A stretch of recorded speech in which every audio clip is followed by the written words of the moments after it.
Hi there, Kix and Skull. Yes, Kix, you were first. Congratulations, bask in your glory. You have won. You have triumphed. Hope y'all's team won the Splatfest. I am totally okay with who won the Splatfest. I don't want to spoil it in case anyone hasn't gotten on unchecked, but the announcements have gone out about who the winners were. I don't know if it was actually the same in different regions. I haven't gone and checked that either, but... Hello, hello, hello, Hunter's Life Memes and Bot Dog and that guy called Philip. I've never actually figured out how to pronounce D-O-G-E, because you only ever type it.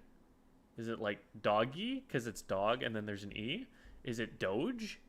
I think I've heard Doge the most often, which makes the least sense to me. Doge. I don't know. Anyway.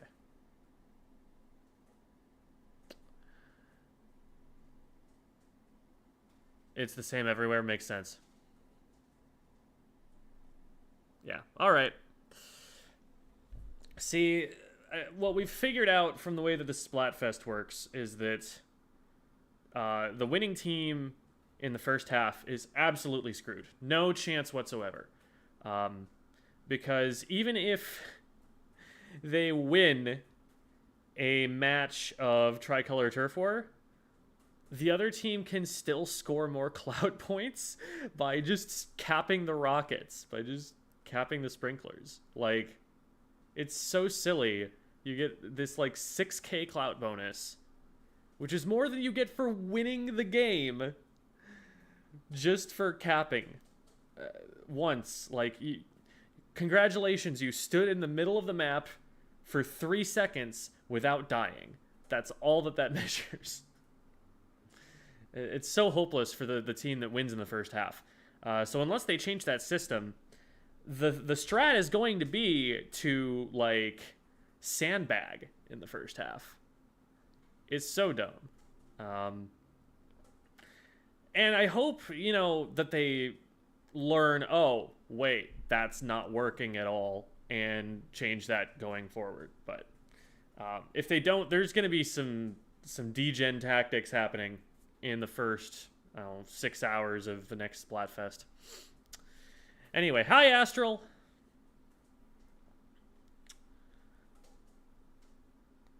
If you don't put N-zap... Oh, don't worry, Kix. We'll get there. But you are correct. Okay, so... Now that we've got some people here, what I'm going to do is I'm going to go over all of my disclaimers so that when we get the most people here, that's when I can start the tier list. So, tier list. First of all, there are, and I know that a lot of the people who are my regular viewers are going to know what a tier list is, and it's even becoming more mainstream as people make tier lists for things outside of video games. But it's important to get some context about what a tier list is. Number one, because this is going to be a YouTube video. And number two, because there is still going to be someone who doesn't understand what a tier list is who comments on this stream anyway. So a tier list is a list of strategies, in this case main weapons, well, I guess weapon kits. They're all kind of main weapons, but weapons, characters, you know, whatever major choice you as a player have in a video game to determine your playstyle. And it ranks those in order of which ones are most likely to win at top level. The at top level is very important here. The reason we say at top level is that this list is absolutely meaningless if we do not control for player skill. A very strong player can take the worst weapon in the game and absolutely go to town on players who are lower level with that weapon. It's so silly to make the argument, okay, well, if you just gotta be better with the weapon, man, like, you just gotta get good at it. If the players are not, if the player skill is not controlled for, this is a pointless list to be making. So what we're talking about here is, what do we expect to see at the very highest level of play? The second disclaimer that I need to make is I am not a top-level player. I am a mid-level competitive player. That puts me above the vast majority of the playing population, and most people will be able to benefit somewhat from the perspective that I can bring to this as someone who has as many hours as I have in the game, as someone who has spoken with as many top-level players as I have, as someone who has been studying the game as analytically as I have been, but there are some pieces of this that are beyond my level of expertise, and I will never claim otherwise. The last thing I want to say is that in some cases I will have to be speaking outside my lane. There are a lot of these weapons that I am just not an expert at. There are some tactics that I just have never practiced. And so I will do my best to signal when I am making such a judgment. Like, Brellas in particular are a weapon where it's a bit of a blind spot for me. I have never tried to play the Splat Brella in any serious context. So for that weapon, I'm going to be a lot more vague, and I'm going to try and communicate that with my language here. But what we're going to do first is we're going to start with the weapons that were actually in the test fire. So you can see here, I've got a bunch of weapons in the not in demo tier. I'm probably going to throw up all the weapons that were in the demo. Then I will, screen cap that and have that be one thing.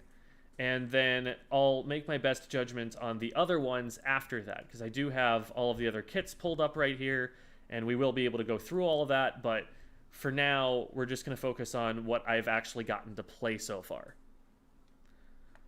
How many hours do I have? Something like 5,500. It's split across a bunch of different accounts, so it's hard. I can't get like an exact number for you, but that's my estimate. Somewhere between 5,500 and 6,000. More than 12. Correct. Okay. So, I haven't really thought about what order to start explaining these in, so I think I'll just go kind of roughly top to bottom. So first of all,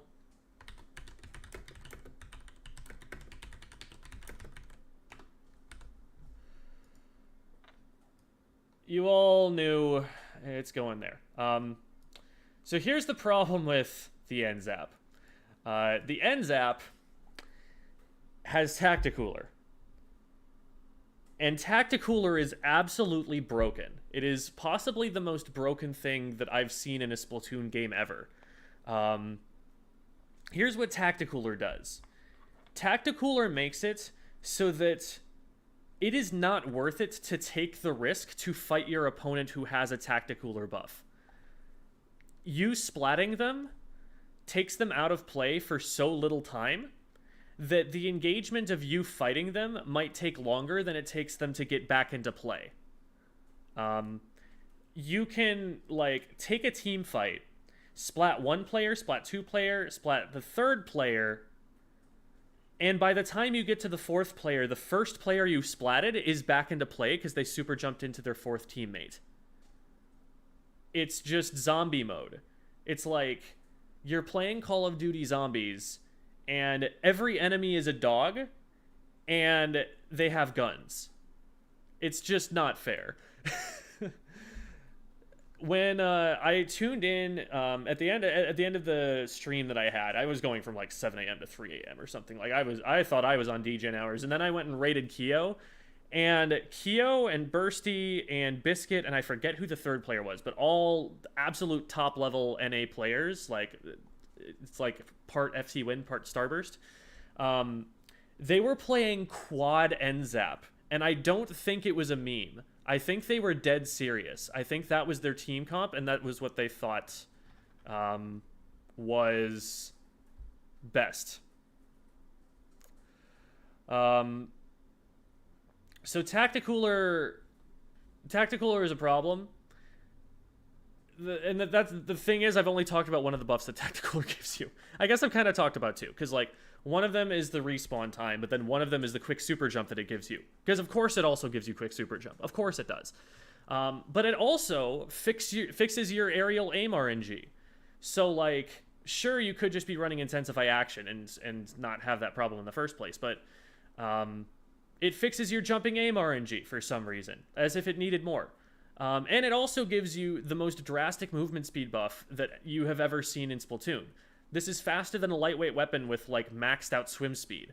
The tactical advantages of that are something that you will probably not have seen in just your like day one Splatfest Premier Turf Wars. Like, this is going to enable people who are in a losing fight to just swim away and get away from you before you can splat them. I think that part of it is also insane. They need to, like, take a buff or two out of the Tacticooler or something.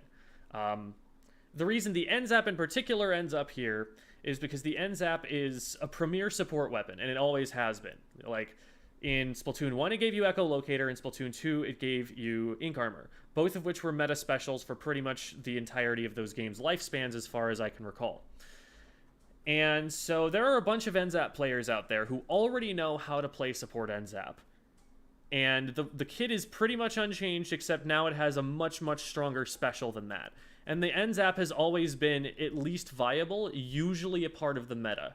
Well, now that that special is actually broken and not at all balanced, this is the best weapon in the game. I am convinced. I don't think that there is another solid argument for it. Now, you don't necessarily need to nerf the N-zap. In fact, I'd prefer they don't do that. What they need to nerf is the Tacticooler.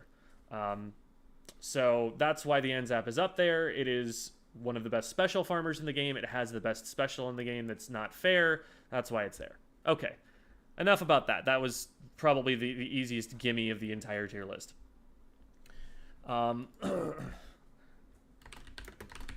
Let's talk about the next level down. Because this is probably a little bit more interesting, I think. So I'm going to put a couple of weapons up here, and then we'll talk about them for a sec.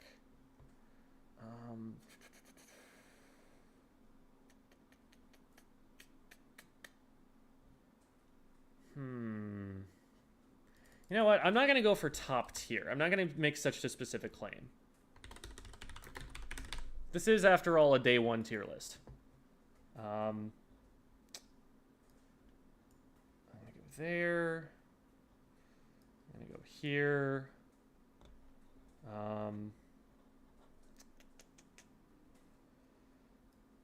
We'll go here and here. And I'm not going to place the scoped variants. I think that those are similar enough. I'm going to go here. And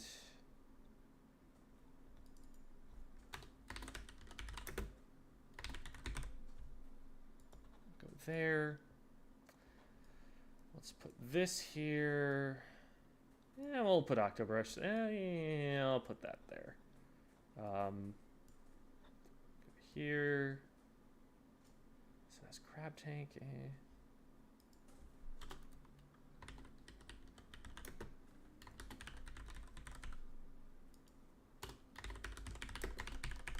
I think I like these tier placements. I think this is specific enough to get some meaningful information out, but also not so incredibly specific that it goes outside what you can glean from a day one tier list. So I'll put this here. Put that there. Put that here.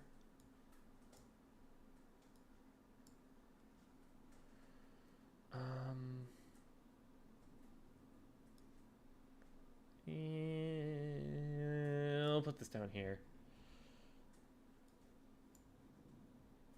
I'm just going to get all my placements out and then talk about them.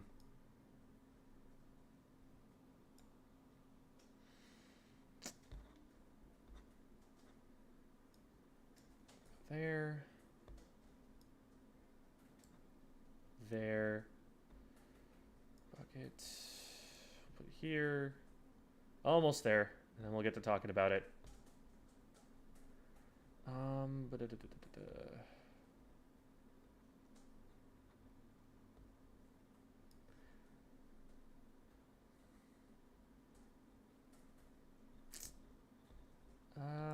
We'll do that. We'll do This is the one where I probably know the least about right now. And then here. Okay. That's about where I'm feeling on it right now. We'll talk about it from top to bottom at this point. So, looking strong. It's insane to me that the 52 gal is not in the top tier right now. Like, that's so wild to me, because this is literally an unchanged Splatoon 2 Kenta 52 gal. This is the weapon that everybody has been complaining about for the entirety of the end game of Splatoon 2. This is the meta-defining weapon.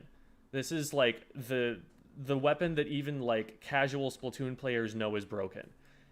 It's in Splatoon 3. The only difference is that its special is easier to use and maybe works a little bit differently. But the wall is still there, the painting power is still there, the survivability is still there, the kill time, everything is exactly the same. This is still a busted-ass weapon that is probably going to be that way going into Splatoon 3 if they don't make any changes. I'm saying that assuming that they nerf Tacticooler, because that needs to happen, and I'm probably... I have faith that they will do that. At that point in time, if they do not touch the 52 gal, I think it will still be a top-tier meta weapon. Because I was playing it and I was like, wow, I'm just getting better results with this than the weapons that I actually want to play. I hate this. So, yeah, 52 is still as strong as it ever was, and if nothing changes there, it's still absolutely going to be a part of the meta. Doesn't have a survival special now. Okay, sure, but it's like, sure, maybe it needs to be a little bit more careful. It's still going to paint very well. It's still going to push in extremely well. It's still one of the premier slayers in the game. So I don't see that being remarkably different. Okay. So let's move on. Splattershot is still looking quite good. There are going to be plenty of people who are capable of using this. It has a really good kit for itself. The Trizuka is... it's a very awkward hitbox to get the hang of at the beginning. Like, it doesn't seem intuitive where the projectile hits or how it works. But as I was starting to figure it out, I was just like, okay, so I just get 3 free scoped E-liter range nukes that will one-shot anybody that they hit and have a huge hitbox. That's really strong. That will absolutely be, one of the stronger slaying weapons. It was one of the best answers that I could find to charger players, because it actually gives you the range at which you can contest them, and it doesn't require you to charge, so you just wait until they've fired a shot, and then you take one of your own on the in-between cycle.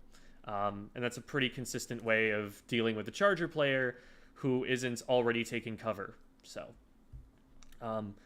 really strong, and it has good utility against charger players, which I will probably talk about next, because I think that these definitely have a place in the meta in early Splatoon 3. Doesn't meta being defined as what people are playing mean that there is meta, even if it was only for... So meta is what the competitive community will generally gravitate toward playing. It's like there is the possibility, for example, for a weapon to be extremely strong but not be meta. For instance, I would say that while it was considered very strong, there actually weren't that many people who were running something like H3 or Squeezer in Splatoon 2 because it hurt people's hands to play it.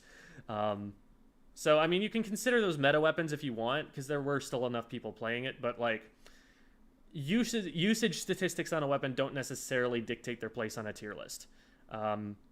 It's more like what is going to be strong, but meta usually means that weapon is very strong because people are picking it, or what can also mean is that it plays well into the preferred strategies. So, for example... the armor farm weapons in Splatoon 2, Junior and N-zap, those two were used kind of interchangeably at times. But there were some metas where you wanted one and some metas where you wanted another. And it depended on, do you need a weapon that has longer range combat in the comps that you're able to build around what else is meta? In, like, the current meta, you probably don't want a junior because the Jet Squelcher is being used to paint a lot in the current meta in Splatoon 2. Since you already have a paint support weapon that's not going to be engaging very much, you want the more aggressive of the two, and that's why N-zap is one of the stronger choices right now. So the meta, depends on what other people are using. It depends on, like, a lot of different variables. When I use it here, I'm just saying, like, this is something that a competitive player is going to want to gravitate toward, and that's about all I can say about it for now. I can't really comment on team comps at the moment too much, except that quad tactical alert. Anyway, back to chargers. The cool thing about chargers, as FLC has pointed out, is that they got a lot of their significant counters taken out of the game. Ray and Armor, especially Armor, were really nasty against charger players, and now those are gone. You don't have to worry about those as a charger play anymore. You're going to one-shot when you hit your shot. They have to squid roll to be able to tank the shot, and that's a lot less consistent as we're finding. Squid rolling, it's going to get better. People are going to get much better at doing it. But if someone's feet are painted, they cannot squid roll. If somebody has not had time to get up to full swim speed momentum, they cannot squid roll. And so it's going to force players to at least position a little bit more defensively in their own ink if they want to be able to armor through those shots. It has yet to be seen exactly how strong that's going to be against chargers, because a lot of even competitive players posted on Twitter, lol, I didn't squid roll the entire demo. Because they're not used to it, because they've played X thousand number of hours not squid rolling. I was starting to pick it up, especially towards the end of the session. I think it's, like, especially really good on Blaster. And I think it is absolutely going to be a part of the metagame, but I can't say for sure exactly how powerful it's going to be against chargers, and that's the one thing that makes me think, maybe it's down a step. But the thing that's nice about chargers is that they are great counters to many of the specials in the game. They're going to counter Inkjet really well. They're going to potentially be a counter to Crab Tank, because you can either take a good chunk of damage off the Crab Tank from a safe distance, or you can just try and headshot the user, or, like, hit them from behind or from an angle they can't see or something like that. If you're going to be taking out an Ink Vac, taking an extreme side angle and then taking that charger shot might be one of the best ways to handle that.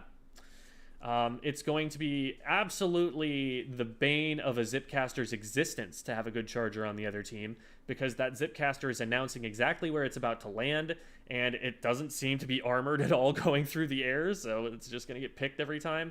I think Zipcaster is still not great. It's better than it was looking, but that's not saying much, because it was looking like absolute garbage. So anyway, a charger is going to be a counter against that. And missiles are a lot easier for it to dodge. It just needs to move once. It doesn't need to, like, move constantly. It doesn't need to, like, time when it moves. It just has to move, and then the missiles are going to fall. So basically, like, Booyah Bombs and maybe, like, a Killer Whale are the major displacement specials that are going to be able to actually handle a charger. And you've got to worry about some Trizukas now. But aside from those, like, Charger, I think, is in a better place than it was. And whenever Charger did not have to worry about, like, armor spam in Splatoon 2, it was like a top-tier meta weapon. There were definitely moments in Splatoon 2 where Chargers were just the best weapons in the game. So, Charger's going to be strong, I think. These next ones are definitely, I think, on the lower side of the looking strong tier, but I think they have a lot of good things going for them. So let's talk about what's going on with these. Tetra Dualies, the thing about Tetras is that they've always been one of the strongest main weapons in the game, and just don't have good kits, because if they did, they would be broken. And I feel like that's always been the design philosophy. The Tetras still get their auto bomb, which I think is good for them. I think that's a good choice for the weapon. It lets it scout a little bit without being able to just, like, set up crazy bomb plays or anything like that. It doesn't need more ways to get kills. It already has the main weapon. And then it has Reef Slider, which is not super strong, but I think it's very usable, which I like. It can be used to initiate. It can be used to trap players into a certain spot of the map.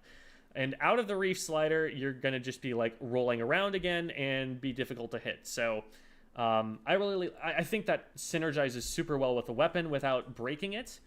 And so like I think this kit is great. And I think that the addition of the squid roll, just like rolling all over the place like 5 or 6 times in a row, is hilarious and very, very fun. And that a lot of people are going to want to try this and be one-tricking Tetras from day one, which is a thing that you need to do on Tetras because Tetras are really hard. And if you do one-trick them, then you get a lot out of them. But if you don't one-trick them, then it's, I don't know. You probably are not getting the most out of the weapon that you possibly can. So Tetras probably going to be better than they were, I think, in Splatoon 2. They still don't paint better, which is the biggest weakness I think that they had in that game, that they're a bit of a painting liability. So when you're designing a comp, you need something that is going to be able to paint for it.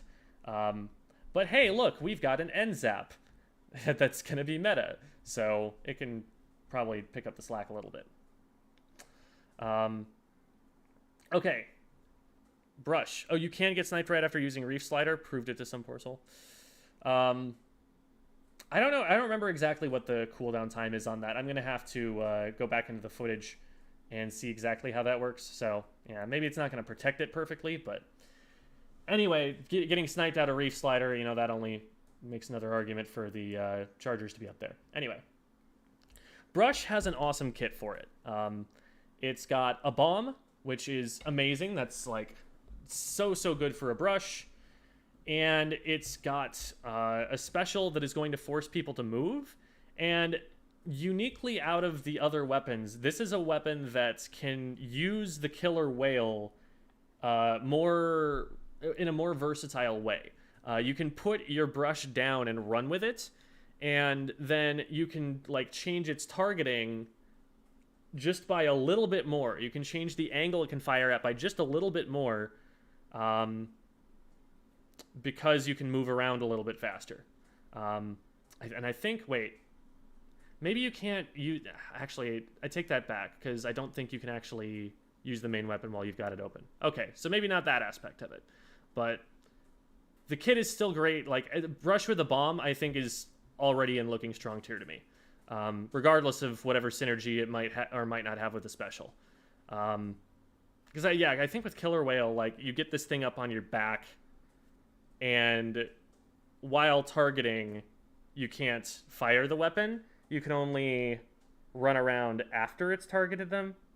I'm going off of memory here, and I might be wrong about that. So I should probably just like look that up in the footage at some point and get back to it. Anyway.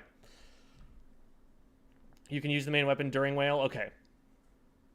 So yeah, can you use it while you're targeting with it, is my question. While targeting? Okay, yeah. So I just second guessed myself into oblivion. All right. Yeah, so that's going to be really interesting, because I think this gives you the ability to target with the Killer Whale in different ways than literally any other weapon, because of the extra mobility you've got while using it. So that's really cool. Hydra. Hydra mains are eating well in Splatoon 3. It was already a useful weapon in situational cases in Splatoon 2, and now it's just got a better kit than it ever had in Splatoon 2. Having a bomb, especially an auto bomb that can scout out other players, because it doesn't really need the extra kill power. It's a Hydra. It's got like one of the most DPS heavy weapons in the entire game. But being able to scout players out with the auto bomb was stuff that Devi always loved doing. And now, instead of having Splashdown, it has an actually useful special in Booyah Bomb.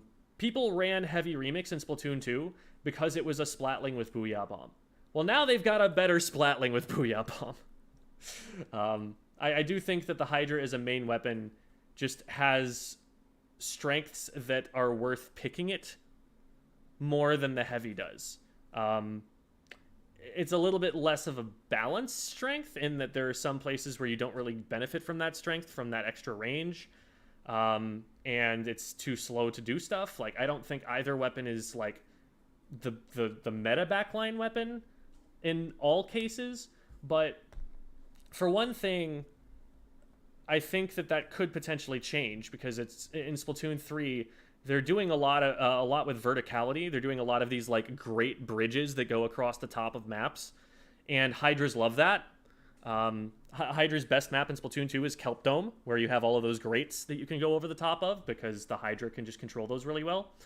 And number two, it's just like a stronger kit on a weapon that was already good. I have a feeling it's going to move towards being a little bit less situational than it was in the past. And then Dynamo, I was kind of oscillating between looks viable and looking strong. It's just the same Dynamo roller as far as we're aware.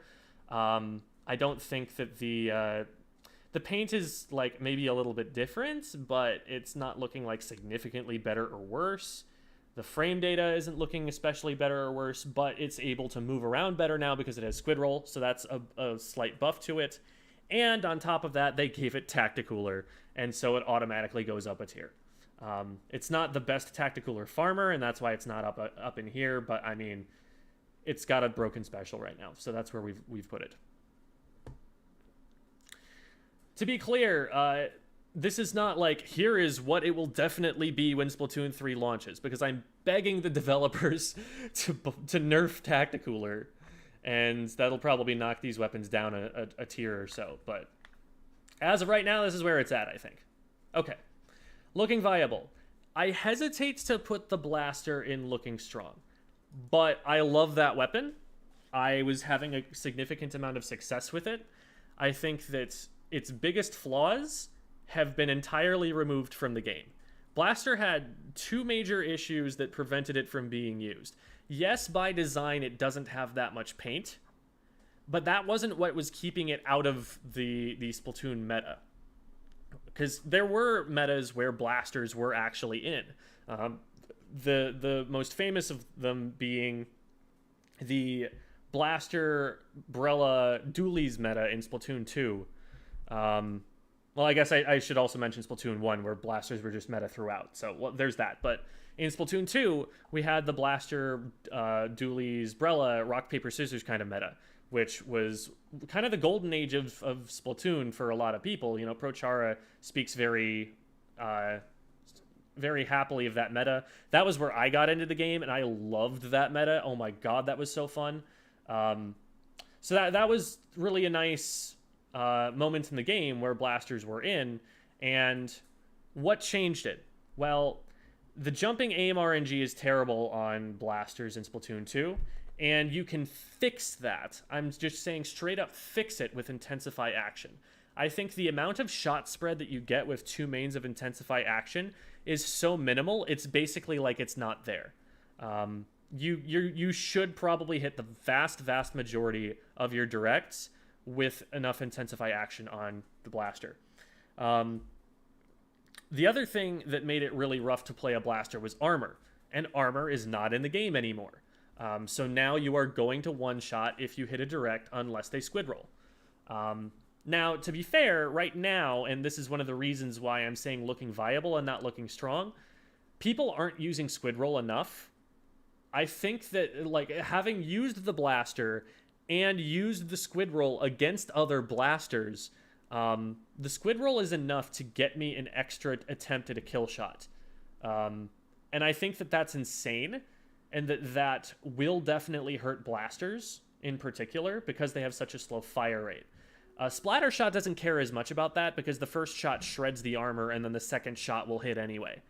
But a blaster, they just take too long to fire, and so I'm worried that once people start using squid rolls in those CQC engagements, that will start impacting its viability more significantly. That does also have the same impact on something like a Dynamo, more so against the Dynamo, but the Dynamo's playstyle is already to kind of try and stay further back and not get rushed down. I feel like it might be a little bit better suited to that sort of situation. I don't know. I could easily see the Dynamo falling all the way down to outclassed as soon as they take Tacticooler off it, but we'll have to see. But the other cool thing about blasters is that this emphasis on verticality has made it so that there are a lot more maps where you can take low ground and shoot at an opponent over the top of a ledge when they have high ground. And that's exactly what the blaster is great at. Sitting at the bottom of Mincemeat Metalworks is the most fun I've had playing this game in such a long time with a blaster, because I can just hit up over the grates. I can hit up over the walls. I can just shark and be a menace down in these alleyways where it's hard for them to approach me because they have to come at me around a blind corner. And I can take all of these pot shots that you couldn't take on like a wide open flat Splatoon 2 map. So I have high hopes that blasters are going to be in. I have especially high hopes for this weapon. I think this one is looking extremely cool. And there are going to be a lot of people who are going to want to play this early on in the game. Anyway. Octobrush I did get a lot of playtime with, but when I played it, it felt good, which is crazy because I don't play brushes and they never feel good to me. So I have to at least put this in looking viable. The reason I'm taking it down a peg compared to the ink brush is because of Zipcaster. I don't think that special is good. The two problems that I have with Zipcaster: one, too vulnerable and visible, so it's going to be too easy to shoot out of the sky. Two, it doesn't last long enough for you to get that much done with it. The problem is that the special gauge goes down, I think, with ink usage, with how much ink you actually put out there. And that means that you're going to run out of the special the more you fire shots. So, like, you can get, like, 4 or 5 Zipcasts on, like, a Luna Blaster until you start trying to direct people with the Luna Blaster. Then it goes down to like maybe 2 or 3 Zipcasts, and if you miss one, it's 2 Zipcasts. Like, you start to run out of utility really quickly. You have to be able to just zip, splat, and I don't know how consistent that's necessarily going to be. I think they did put the Zipcaster on the correct weapons to have it. You want those like ambush weapons to be able to have this so that they can go in, get a very quick close range pick. It's a way to gap close for them, but I didn't really feel all that menaced by a player with a Zipcaster. I saw it and I was like, oh, so they have decided to expose themselves above a wall in order to splat me. Cool. They are more vulnerable now. And that was about all that I got out of it. A Luna Blaster whose team is winning is still going to be right underneath a ledge poking up above and like basically still spawn camping you. I don't think it needs the extra utility of the Zipcaster to be able to spawn camp you. I don't think it using the Zipcaster is going to put it in an especially safe position to try and get picks to start a steamroll. I'm not seeing it, so that's why I'm dropping these down by a bit. The Octobrush as a main weapon, definitely looking very strong, and a better kit would absolutely land it higher on my list. Tentabrella is looking like Tentabrella has always been, except now it has a panic button special that keeps it alive longer, which honestly might put it up a level here. It still has some of the same problems with aggression itself. Like, it can be annoying, but the answer to the Tentabrella is still and always has been to find a way to not have to fight the Tentabrella.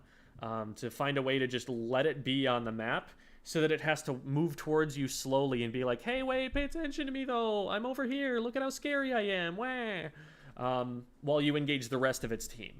That's really what you want to be doing against it, and it doesn't really have a more aggressive kit right now to be able to force you to pay more attention to it than you already had to.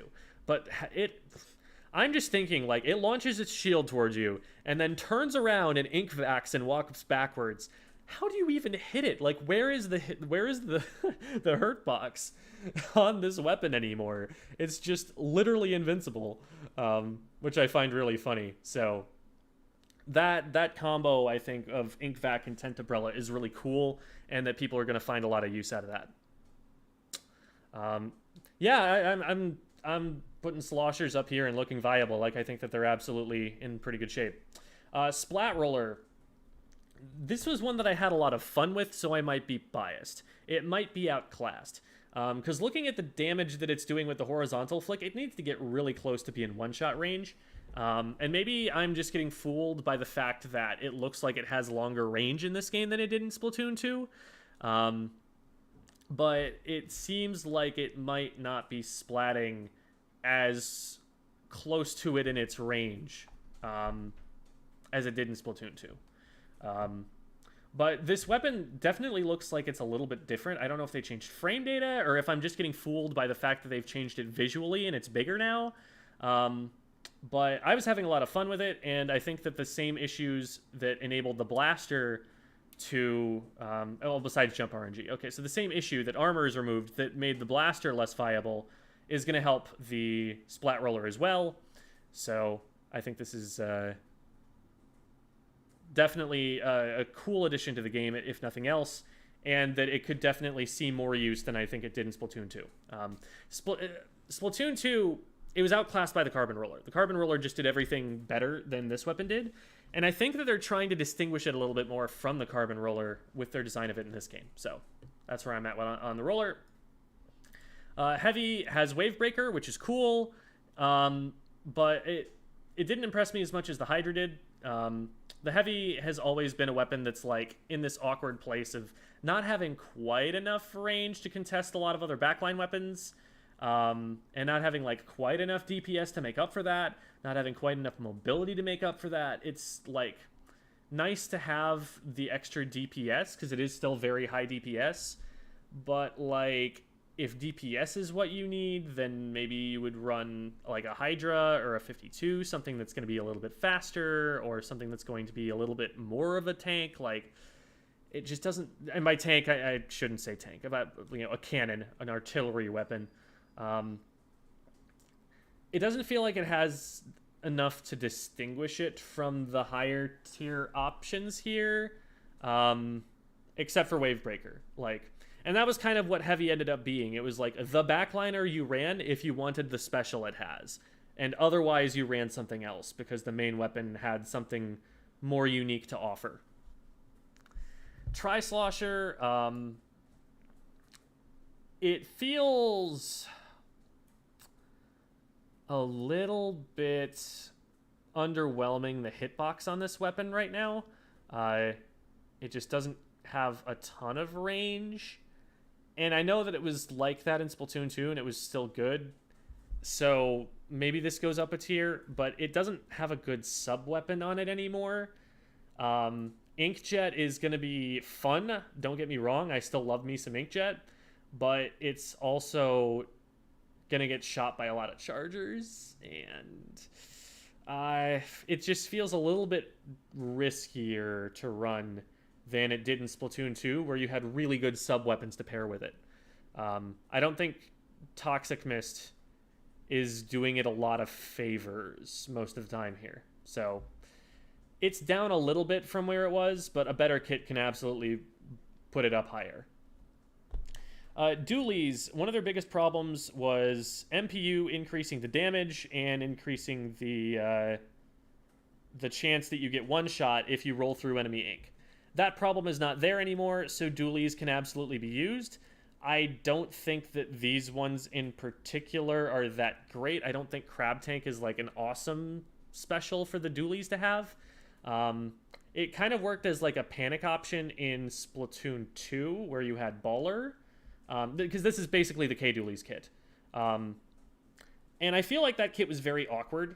It's obviously nice to have a bomb, but it's also like...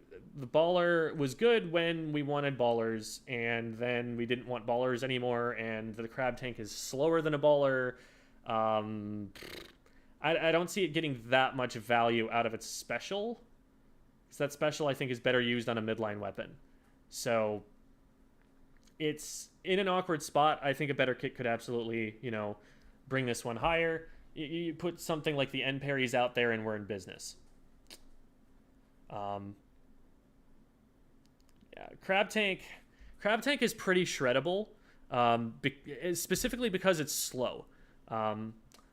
If you give Crab Tank the speed in rolling form of a fastballer and make its walk speed, its strafe speed a lot better, I think you have a much better special. But the fact that it's so stationary, I think, is a problem for it, because you are still vulnerable.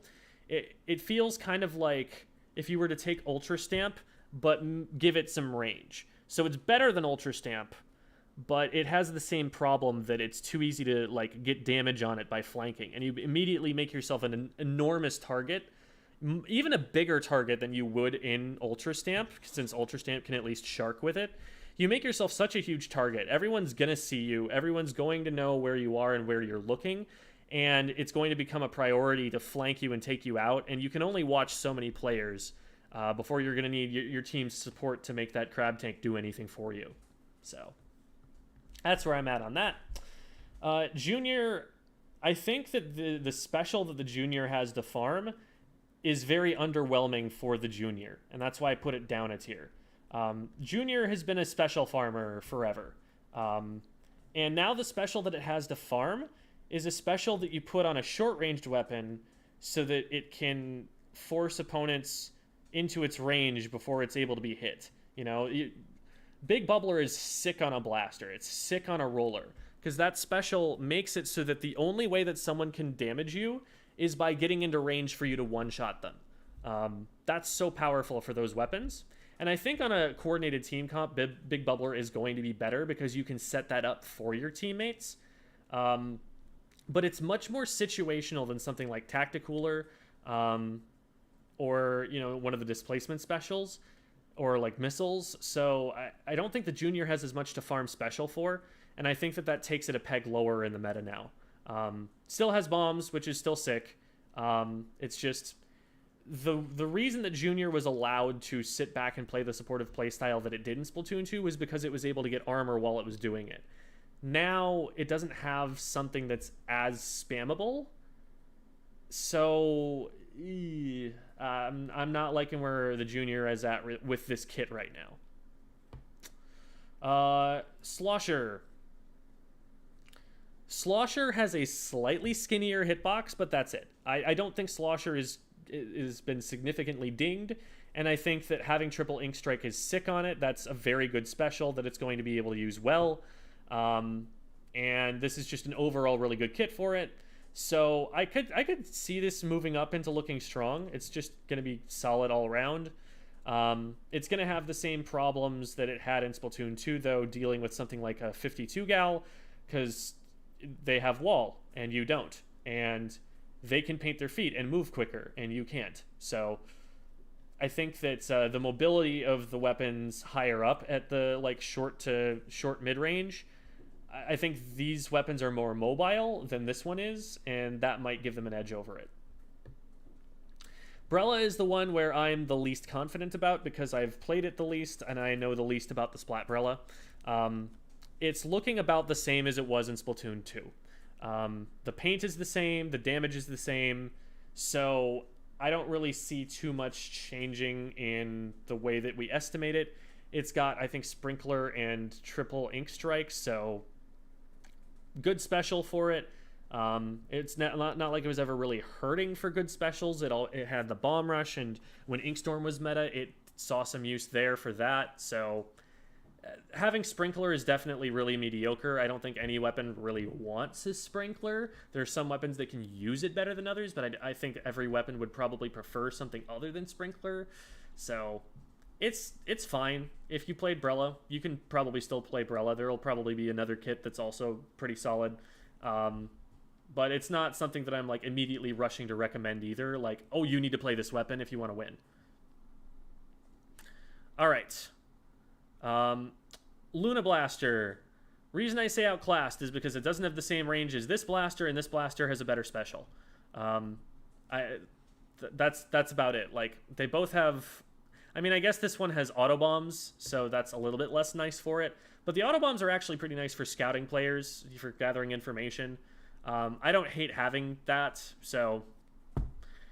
Yeah, I just think that if you want to play a blaster, you probably play this blaster instead of the Luna, because I don't think Zipcaster is doing you as many favors as the Big Bubbler is for either weapon. So it's not bad. It's definitely better than it was in Splatoon 2. Like, I thought Luna Blaster as a main weapon was a bottom tier main weapon in Splatoon 2. And now it's like, this could be fine. It's just kind of meh to me because it has less range, and why would you want less range? The Pro, I think, is in a pretty similar spot to where it was in Splatoon 2, in that the main weapon has potential. It's held back by a little bit of problem painting, and the fact that there's just a better version of it with almost the same range in the 52 gal. 52 with wall is just better than like pretty much anything you could put on a Fort or on a Pro. Line marker is better than I thought it was going to be, or angle shooter, I think they're calling it now. I don't know, whatever. It's looking better than I thought it was going to be. I thought it was going to be trash, and it's like okay now. It's still not the best. I would still prefer a bomb, but it's not sprinkler. It's not point sensor. It's definitely better than those two. It's something that you can work with, and it's something that you will get some utility out of. You might even get a kill or two here or there with it, because it's got more than scoped E-liter range, which is insane to me, and still does 30 damage. So, you know, that takes you down a shot for like an N-zap or something to splat. Like, that's not insignificant. Just, I think a little bit more damage for how difficult it is to aim might be better. Like, if it did maybe like 40 or 45 or something, I think I don't want it to be able to two-shot, because you can just tap and just splat someone from E-liter range, and that's kind of lame, but 40 or 45 I think would be fair still. And then Crab Tank, I think it's a pretty well-aligned special for it, but I don't see Crab Tank actually doing that much. Right now I think that Crab Tank is just, again, like Ultra Stamp, but with a little bit more range. And so it's hard to get like fast damage combos off on it. It's hard to keep it alive for its entire duration. It's got a lot of options, but none of them are that fast or that great. So I think there are just better options than this right now, even though it's not bad either. I almost feel like dropping Junior into looking outclassed.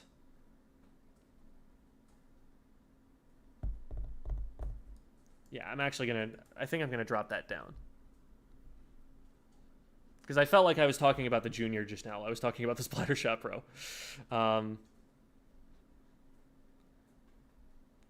It paints maybe even better than it did, but I think it's going to still have the same ink efficiency problems that it had in Splatoon 2. That was really... Because, like, its painting pattern was never what was bad. What was bad was that it didn't have quite as much of a fire rate and ran out of ink pretty quickly for how little ink it was putting out. That was what really impacted its ability to paint stuff. Anyway, let's move down to the lemons. Aerospray, I think the main weapon is still too bad. I just don't see... Because this has like what seems like a really aggressive kit. It seems like you're supposed to do with this weapon is sit back and spam fizzies, which is already an issue because that's not what a paint support weapon wants to do, I don't think. Like, okay, maybe you throw a fizzy for zone control, and that can be useful, but like you want to throw one fizzy and then you want to be painting. It's not going to be a sort of fizzy spam weapon like the K-Machine was in Splatoon 2, because you're just passing up on too much painting power if that's what you're using it for. So yeah, I think the game plan here is going to be throw fizzy and then paint, throw fizzy and then paint, and it would be great in that role, except that it has this like single-use initiation special in Reef Slider, which you want that on a weapon that's going to be like aggressive, that's when it gets into enemy lines with that disruptive explosion is going to start slaying as soon as it gets there. But this is an Aerospray. Like, it's not a frontline fighting weapon per se. You need to get so close to someone to splat them that it's just going to be kited anyway. And the Reef Slider also gets kited. The Reef Slider is also a special where, like, most of the time what should happen is that someone should see it coming and be able to get behind cover or get away from it. And so if someone is already going to be running away from your special when you engage, they're already going to be out of range for you to hit them with your main weapon. And so anytime you use this to initiate, you're just putting yourself into the absolute last place you want to be, which is behind enemy lines in a situation where you do not have range on your opponent. It's not looking great for the Aerospray right now. It's like it's trying to be a sploosh, but it doesn't have the tools to do that right now. Then Bow and Splatana. So I recently posted, hey, new painting tech discovered about the Splatana, and I want to make it absolutely clear that this does not save the weapon. The weapon is still looking really bad right now. The Splatana, the bow just does not have consistent enough damage output. A charger hits 160 with one shot, and that's all you need to know about it. The bow, it's like, okay, well, they currently have 56 damage because I hit them with 2 of my rockets, not all 3, and I can definitely see that with my eyes as I am playing the game. So now what I must do is fire a 1 charge level vertical shot so that I have the chance of hitting 2 of those rockets, and that will splat. Like, you have to do so much figuring for how to combo to get the right shots, and then you have to hit multiple shots at a time. It's like, if the only way that you did significant damage with the dualies was if you hit, like, both, you're trying to, like, aim in double reticle mode and hit both of those shots at the same time. It's way harder to line up your shots so that you get enough damage to splat someone. It's way too precise. It's like aiming with a charger, except instead of just getting the 1 reticle that you need to center on the opponent, you need to center your 3 reticles so well that even the outer edges of them are still hitting the opponent. It's way harder to hit a kill shot on this weapon, even though it has shorter range than the charger does, and it has a longer charge time. That's the part that's insane to me. Like, this looks like it's supposed to be a more mobile or faster version of the weapon, but it takes longer to fire. You spend longer in that immobile state. And yeah, maybe you walk a little faster while you're charging it, but you'd much rather be swimming during that time than walking like an inch per second faster. So it also just, it has that one painting pattern, which is awesome. But I would love to be able to fire a full charge shot and just be able to swim through it. Like, that just makes too much sense, and for that not to be possible on this weapon is weird to me.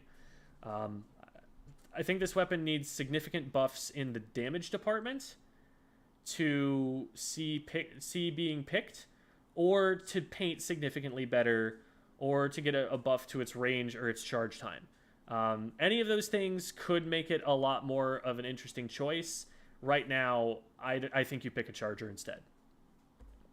Splatana. The Splatana has so much that almost works. And I feel like it doesn't need a lot of tweaking to get to the point where it's viable, but I don't think it's viable right now. So something that I missed early on in the test fire was that while it has the same painting range as something like a Splattershot, it actually has significantly more combat range than something like a Splattershot. It hits from further away. So against like a frontline weapon, there is sort of a decent matchup if the Splatana player walks backwards and kites them. Because one huge advantage that this weapon does have is that while firing, it walks really quickly. You can actually move backwards while shooting really well with this weapon. The problem is that it doesn't do very fast damage while it's doing that. And it's not such long range that it can just kind of get away with that like the dually squelchers could in Splatoon 2. So like the dually squelchers had a pretty slow kill time relative to other shooter weapons, but because they were able to dodge roll backwards and use jump tech and keep firing the whole way backwards, they were able to kite you. This weapon can kite you, but it can't kite you as well, and it does damage slower, and it's less, it's an easier target while it's doing that, so it's not quite able to capitalize on that playstyle yet. So I think its best option is to use the charge swings, because those seem to paint the best in terms of being able to move forward and also just in general. And they also combo with a rolled torpedo. I think torpedo is a fantastic sub-weapon for this to have, because it allows it to combo 60 damage really quickly with whatever other stuff it's doing. So for example, if you do hit someone with a rolled torpedo and then kite them back for 2 horizontal swings, I could see that being useful. If you like hit a charge slash on someone that you didn't realize was there, and you just roll a torpedo at them, you can take them out. Like, it has some things where it's like, this might actually be useful. But I think the biggest, you know, the biggest thing that dooms it is just that it doesn't have a special that's good for it. Because you don't want to be really using this weapon at melee range is kind of what I'm getting, because the damage, the DPS is just not high enough. Like, you put this up against an Aerospray, the Aerospray is going to beat it if it stays in its range. Like, the melee hitboxes on this weapon do not matter. I don't care that this weapon one-shots, because this weapon should never get close enough to you to be able to one-shot you. I don't care that this weapon has 15 extra damage if it hits you in melee range with its light attacks, because if it's up there, you are still out DPSing it despite the fact that it's doing more damage. The melee range of the Splatana Wiper is just not good enough to be even considered in this conversation, I don't think. I think it's mid to long range options that give it some hope. And so the hammer is pretty poorly suited to that. Hammer is fine on like a sploosh. It's not a great special still, but like it worked on the sploosh because the sploosh has to get up close to them anyway. So you might as well have an option to like just immediately one shot and then be able to yeet it afterwards for a bonus projectile. I think sploosh was one of the best case scenarios for hammer. But this weapon, it needs something to like help it combo at mid-range or to displace people so that it can put down extra damage at mid-range. Like, it would want missiles. It would want Killer Whale would be sick on this weapon, because it can like use its movement and its swings to discourage someone from coming forward at it by launching the whale at them as it retreats. That would be sick. There's potential in this weapon, I think, but right now it's just not got enough going for it. So that's where I'm at with those. Okay. Stamp nerf? Did Stamp get nerfed? I don't think it got nerfed per se. I think it's like it wasn't good before and it's not good now is my take on it. It seemed like it had the same janky hitboxes as before, so it's not like that got nerfed per se, and it seems like it works about the same way, same turning radius. Like, I don't think they changed it much.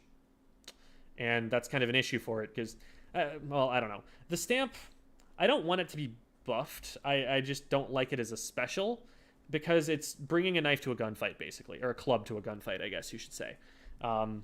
It just, projectile weapons plus it not being as maneuverable as players holding projectile weapons means that at high level it should just get flanked and die most of the time. You have to be really, really sneaky with it. You have to basically play like a roller and shark someone and get jump swings. And if you can do that, then like most of the time you just want to use the main weapon. Like a sploosh that gets into a position where a hammer jump swing from a shark is going to one-shot someone might as well just run in and splat them at the main weapon. It might splat them a little bit faster, but it's also going to be a little bit more conspicuous. Yeah, there's not that much of a niche for it.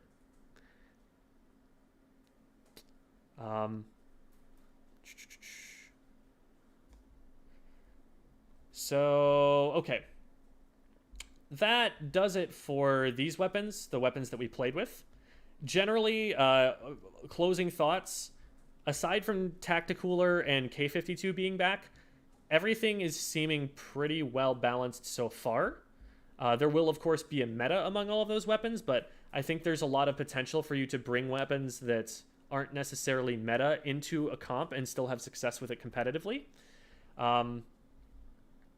And I'm really, really looking forward to this game. I cannot stress enough how excited I am for this game.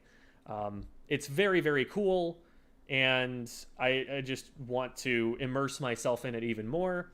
But for now, we do not have Splatoon 3, and so I am going to move on back to Splatoon 2 for now. I might make a video about what I think about these kits at another time, but we're already 45 minutes into a rotation that has Explo in it.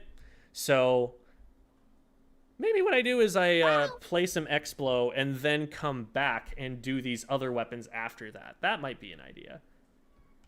That I think would be a good way to do the stream here. Woo me, please. Thank you for the follows, Joel and Marchining. Good to have y'all. I'm gonna check just to make sure that the camera is aligned well. And here we are. Alrighty. We're back on Captain Magma. All these weapons looking so fun and amazing, and then you remember the Tentamissiles. I think that they have effectively nerfed Tentamissiles. Here's why I say that. Number one, the tracking on them is considerably worse. As long as you move from where you were first standing when they were launched at you, they're not going to like continue following you. You can choose when you decide to move away from them. The way that they worked in Splatoon 2, you had to wait until they were locked on you and like were going to land on that exact spot, and then you had to move. And that meant that you needed to position yourself so that you would be able to move in the next second or two, but then it was only that like 1 second before they fell that you were able to move out of the way. So even while the missiles were still being launched, they were still having an impact on where you had to move. And then when you had to move, you had less time to move. Now you have the entire duration that they're flying towards you to decide when you want to get out of the way. I think that's a huge nerf to that. And I don't think that that makes it any better at this point than something like having a triple ink strike thrown at you. I don't think missiles are going to be the menace that they were. And I am still not like super happy with their design, because I think that right now they're just kind of going to be unsatisfying to use because they're not going to do an awful lot. But I think that's kind of like the best case scenario for missiles. There's some good situational displacement and not much else. Okay. Can I even stop this in time before it gets up the wall? Do I press my aim enough for that? Okay. Nice.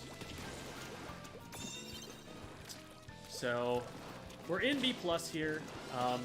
For those who may not know, and we're just here for the Splatoon 3 stuff, I'm doing a series called Weapon to X, where I play weapons that I don't normally play competitively in Ranked, and try to get them to X rank.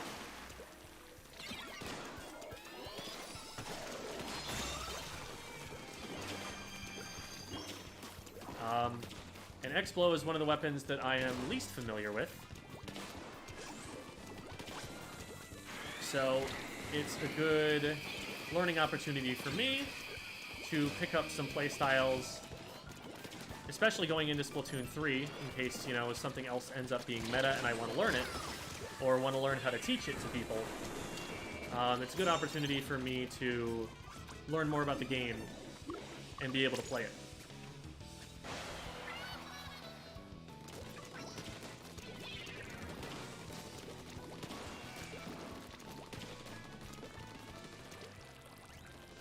So far, so good. We haven't gotten a huge push, but we're also playing defense pretty well. Yeah, this is working out. If I can get up in front of them, I'm going to put bubbles up over the wall here. Okay, that fell off.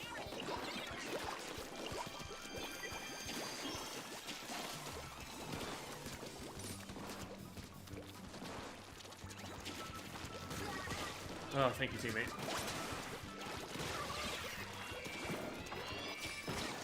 Let's get some ink back, and then go back in.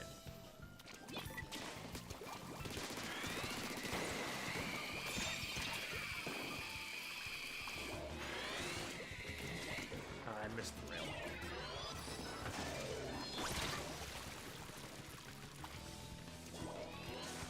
People don't know about how to move around on the Moray Rainmaker. Granted, 3 of them are dead. But I can't imagine they have seen someone use the rails that way before. So there we go. What is going to happen to the Weapons to X series when 3 does inevitably release?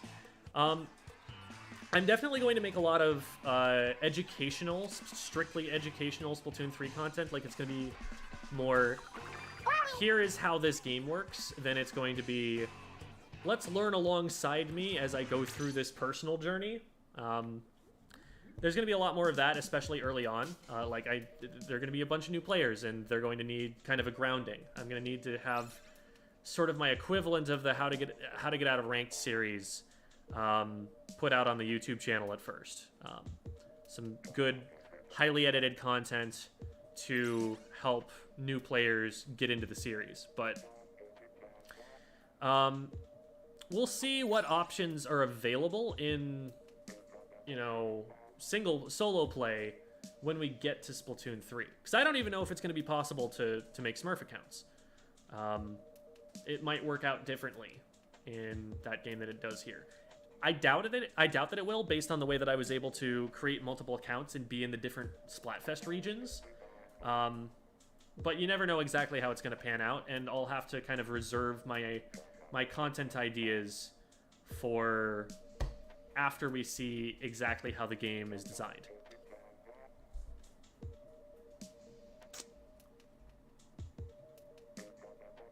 N-zap is always going to be either top tier or just sucky. Weapon that's really dependent on its kit. It's a weapon that is honestly pretty independent of its kit. As long as it has a good special to work with, it will be a very strong option. It's a weapon that slays decently well, that paints very well, and that doesn't have a lot of significant weaknesses. N-zap is just like a really solid main weapon in general. And like, the reason that it doesn't get picked as just like a Slayer weapon too is that there are other weapons that fill that niche better, but it still fills it decently enough. Man, that was a terrible sprinkler. It still fills it decently enough that it has utility regardless of what is on its kit.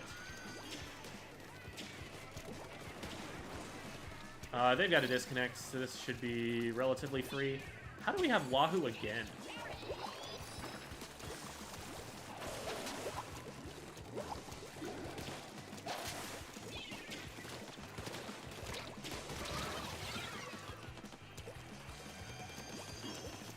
That was a frontline move, not gonna lie. I definitely just went in frontline with the Explode.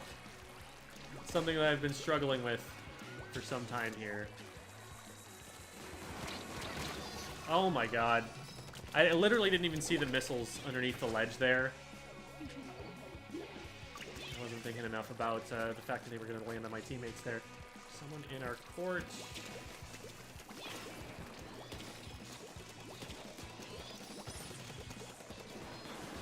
How do I stop this?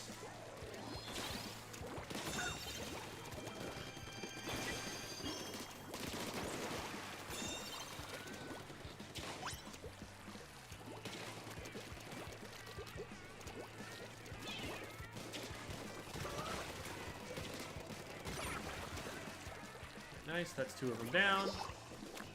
I'll try and lead them in the correct direction with the bubbles here. Unfortunately, they're going to pop them instead of using them as a shield. Well, we got lead, but we can do better. Ooh, this is a good jump, actually. I'm glad that my teammate is hanging out right there in particular. That was honestly like a way higher than B-level move, B-rank move, for them to anchor for us there. And that's a wipe. See, that's exactly why you do that, so that when your teammates get in, if they can win a fight, they can resume the push from right where they left off. Wasn't able to get quite enough done there. Thanks for the subscription, Sheldon. Appreciate it.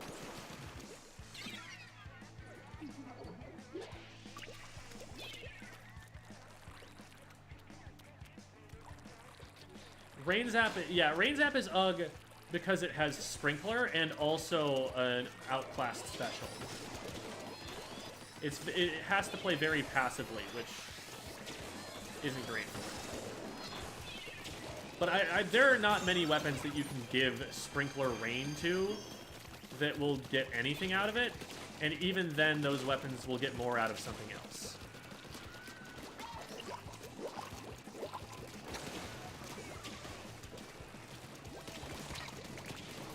There we go, nice.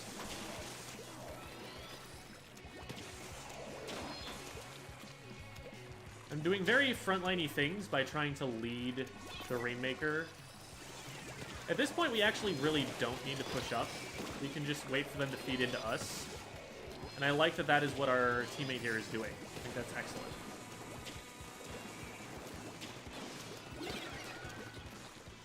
Very good. Where did it end up dying? It's over all the way up there. Okay.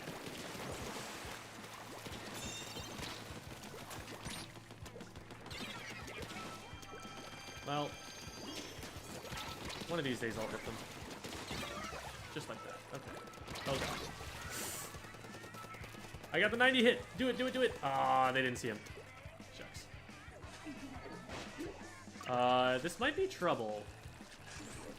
Yeah, we need them to be back here. They're letting the Rainmaker get past them here. And if the other team notices that, we're in... Oh my god. Oh, wow. Oh, this is still dangerous. If that player pops it, okay. Yeah. So my teammates let the Rainmaker get between them and the goal, and then didn't jump out or, like, retreat that quickly to deal with it. So they actually really needed me to make that shot there. If I don't make that shot, we lose the game. Okay.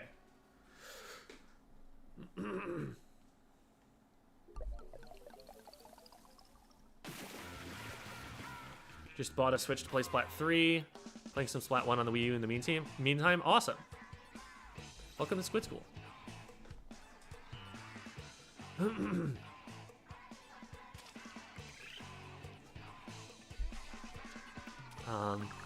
Do you have to use 5 cents to be most effective at high level?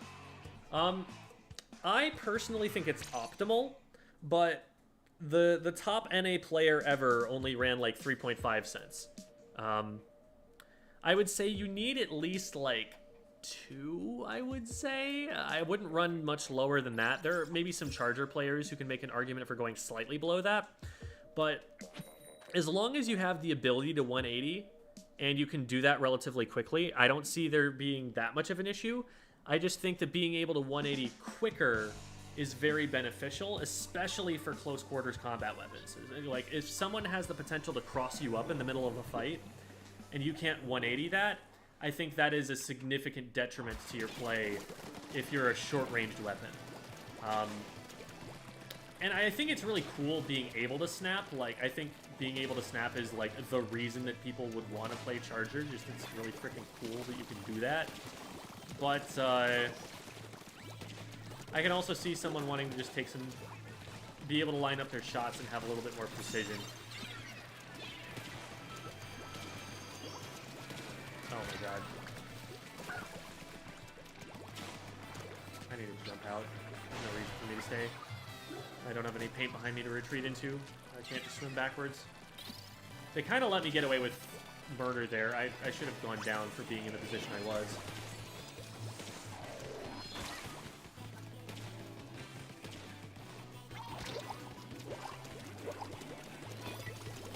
I'm trying to delay them as long as I possibly can right now, because without my team here, it's dangerous to take any of these fights. Okay. Yeah. I wasn't able to, like, stop the push, but I was able to hold it so that it only got to, like, 48. And I think that's still a really significant solo play that I was able to make.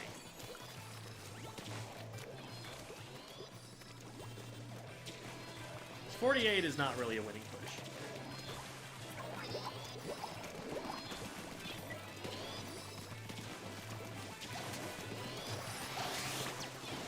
They're gonna be up on the wall right now. Double rain. It almost felt coordinated. Darn.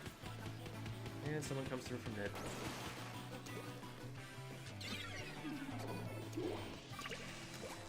We really didn't paint anything on the way up either.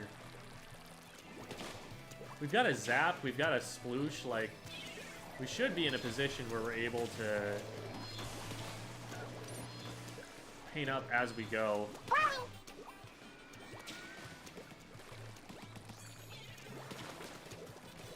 Where is the Rainmaker going? What? They had a huge opportunity there and completely wasted it. I guess they just didn't realize how much of an advantage they had at that moment. He's taking out the players on the left for me.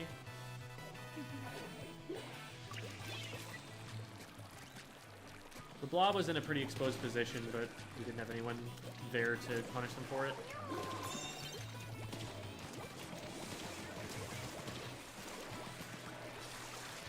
Knew we'd be able to get one, figured we wouldn't get the second. Well, at least we got them. I probably could have gotten them in time to save my teammate, but... Okay, nice. What are they doing there? Okay. In front of them.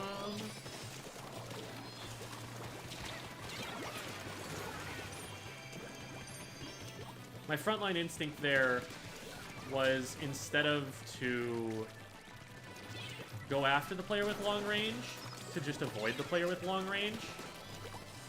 And I think that hurt us because I didn't protect my teammates from them when I was the only player capable of dealing with that. I don't know. Yeah. I didn't even stop the Slosher from coming forward at me, so I had to turn around. Yeah, the player in top mid there didn't really have anything to be doing there. Let's just try and right peek this. Stop it from moving forward any further. Oh god! That was a good shark. That was a good shark. So now the Slosher's in a dangerous position up front. I'm worried for Galaxy Wolf here.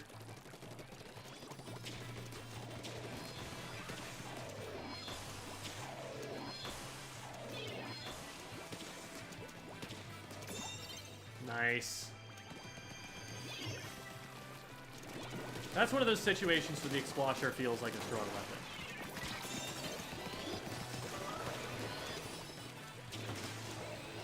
If it felt that way for the entire game in every situation, it would be a top tier.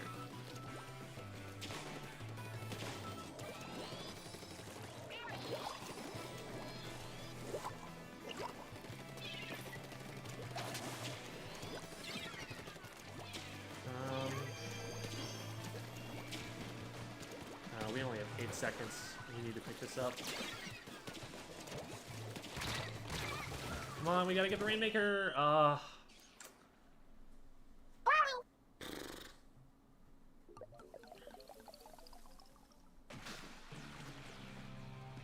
Teammates might have just been respawning and weren't able to get to it in time. I don't know if I can blame them for that or not. Well, we played good defense, but we were never able to actually get a push going.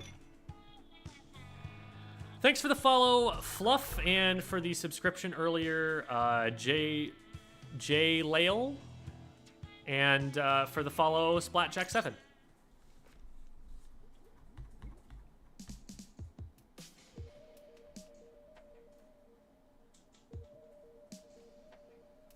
Nothing wrong with being too aggro with them, because they're supposed to play more aggro. You just have to remember that you have range too, so play aggro, but to the range. Right, and like... The situation I was talking about there, Devi, was that there was someone on the top right, I think the pro, that was shooting down at my teammates. My teammates didn't have the range to aggress that player and force them out of position. I did. So I needed to be aggressing that player, and instead of being like, well, somebody else will deal with that. I'm the one who's dealing with that. That's my job.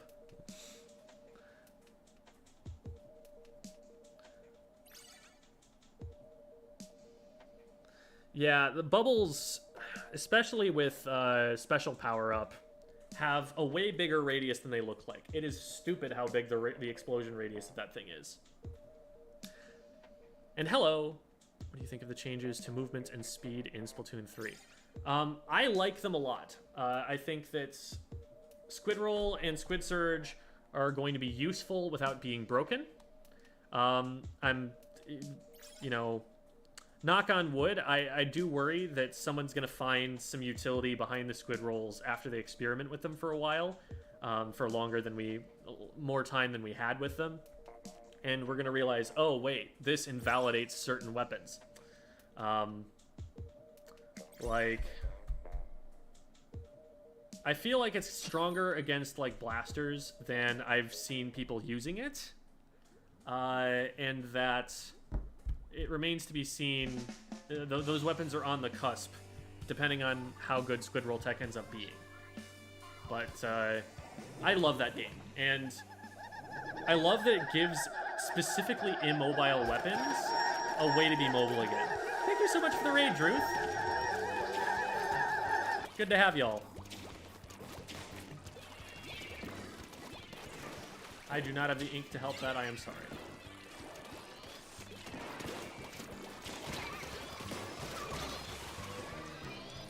Okay. Hopefully that's enough for us to stop it. Okay, it's backing up and going another way. I don't think that's going to really do much for... Ooh, I cannot jump to that. Rainmaker is being very indecisive, which is not a good way to get points. You only have so much time with it.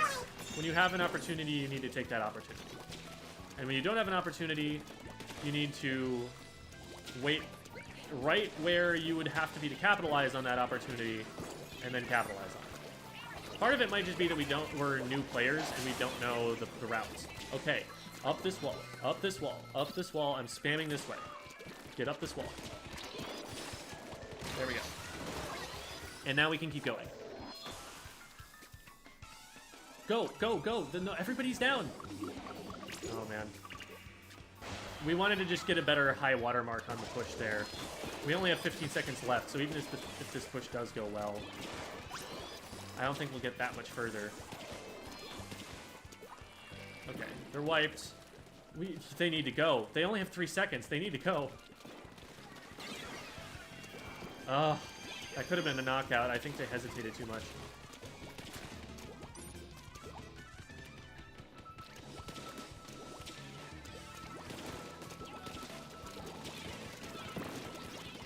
Pop it for me, please. If we pop it, we kill all of them and we win. There we go. Okay. Thanks for the follow, Splat you later. Yeah, this map... Here's the thing. This map is actually really cool for Rainmaker because there are so many paths and so many ways to, like, move it on the walls and, like, there's a lot of cool tech, but it's still an awful map, even in spite of that, for other reasons. I think it's fun, it's just not good for competitive play.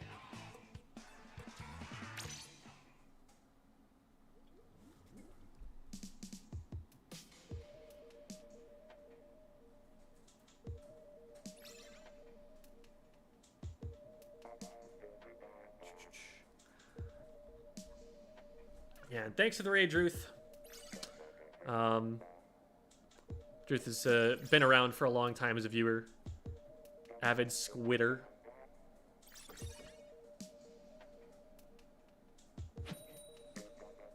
So, yeah, go give them a follow, because, you know, they're a part of our community, too.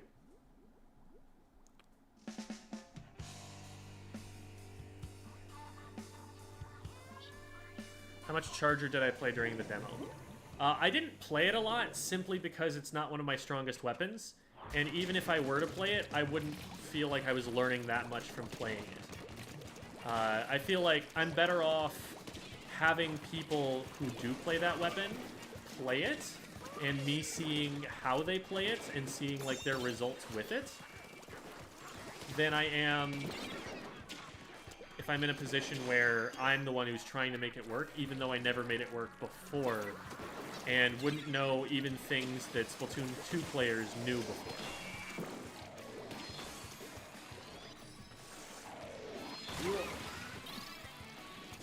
I played that really poorly. If they paint the wall, no, okay, this is going to be a big scoring push for them.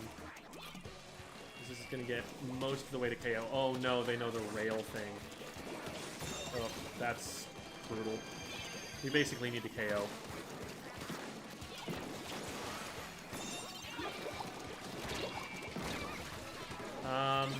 We didn't need to do that. We could have dropped it down left and nobody would have been there to stop us.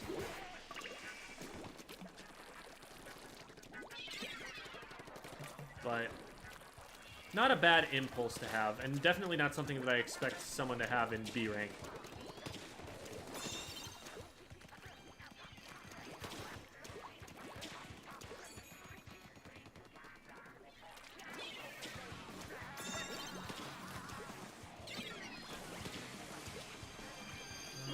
Okay, that was just someone who's on the wall, I guess.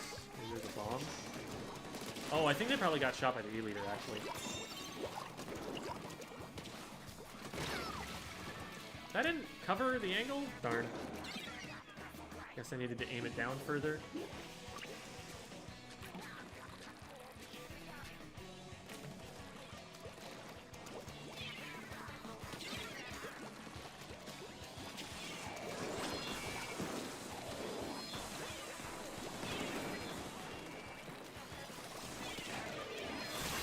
Yeah, I needed to be able to get up the wall, and I realized my shot speed isn't fast enough to get there.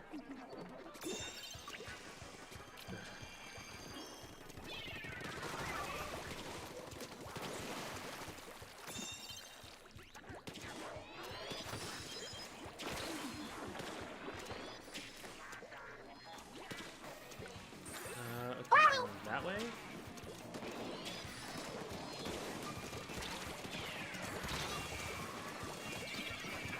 I needed the player behind me to deal with that person. They had their backs. Oh, and they ended up losing too. That's unfortunate. Ugh.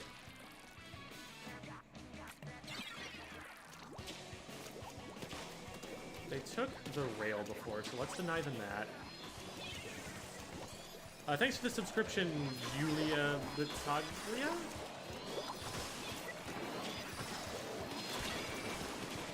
Is anyone else gonna push up with me?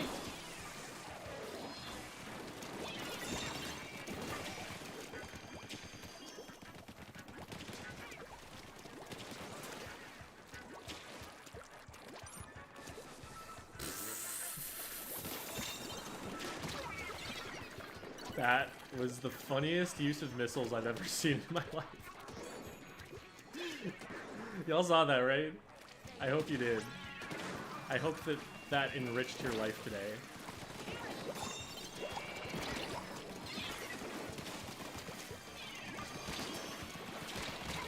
Oh, no, I didn't get the 90. Hi, Slydra!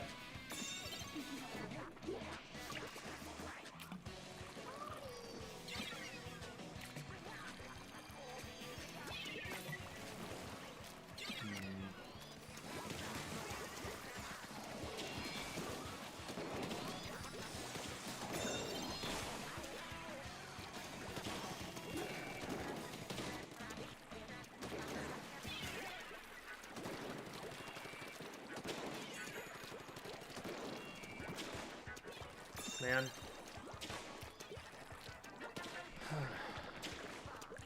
What do we do here? I feel like we're really suffering on offense.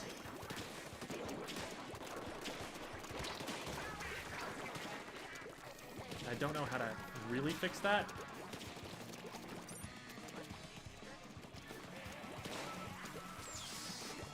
I'm sorry for abandoning you, teammate. But in fairness, that wasn't an ideal hit.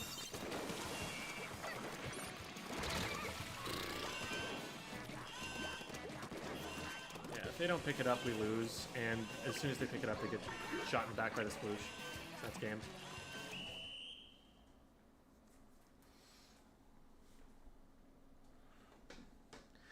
Yeah, I figure queue times are going to go down for all of the Splatoon games because people are going to be playing them in expectation of playing Splatoon 3. Does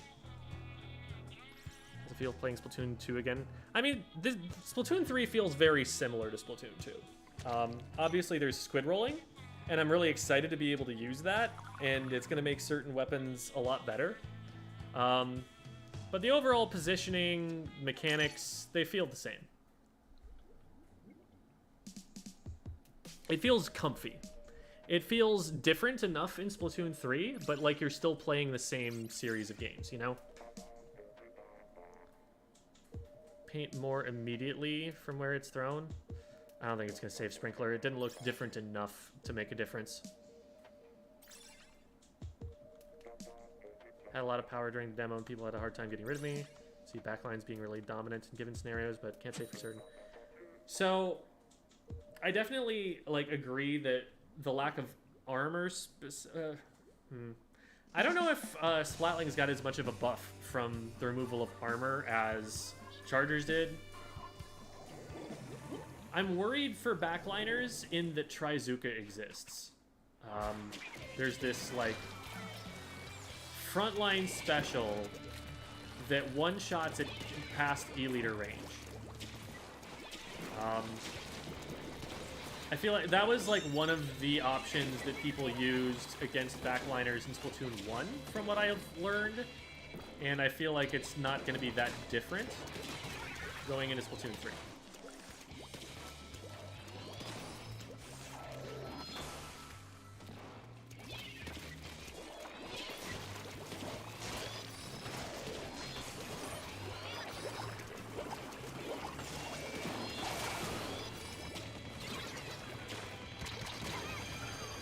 Alright, that was a pretty solid push, but I felt like I facilitated. Octo shot with respawn Punisher. And now their respawn is punished.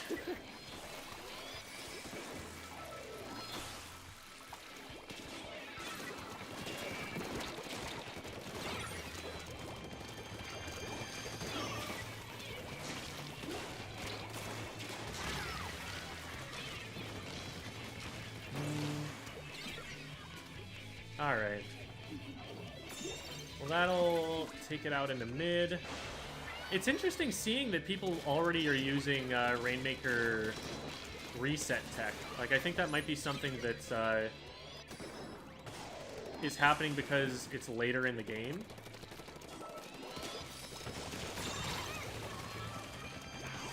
Sharking Explo. Let's go. Not worth it all, because I need to preserve my life more.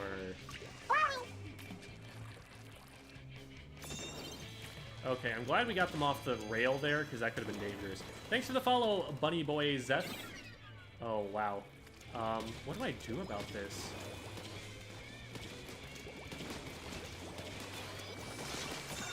Okay. Oh, man, I thought I fell off the ledge. Darn it. Okay.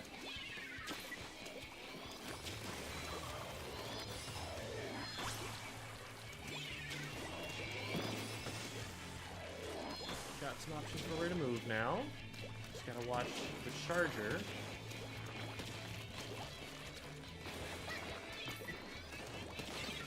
Decided to go that way, which is valid.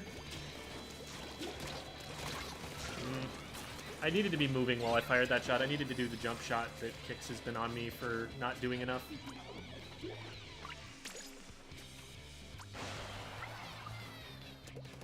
Ah!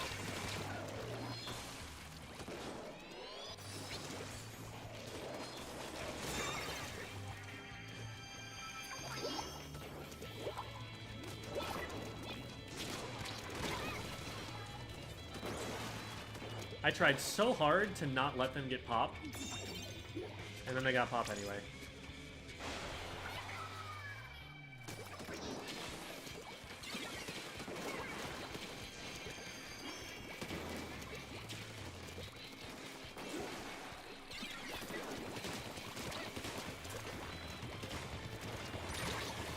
That was actually a really hard angle for me to hit.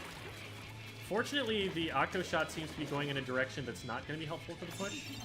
I think if they were there with the whole team, that would have been a better fight for them.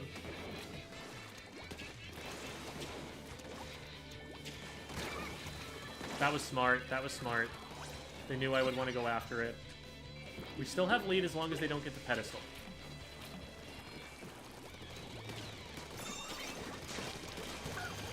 Well, that was a little too close.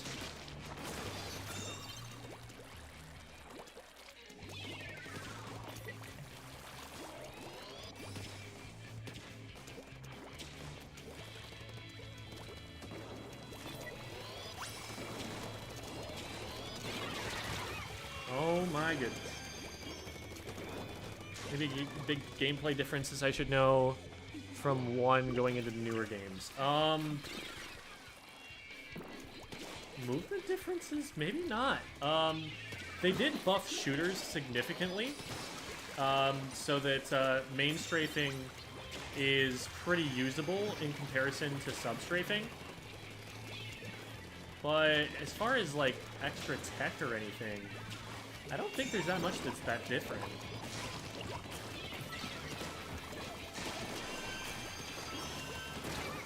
Man, I'm gonna get sniped for that.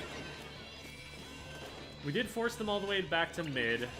But we need to be careful that we don't go down here. Perfect. That's beautiful. We took someone out. They're stuck. They can't go that way. They have to go right.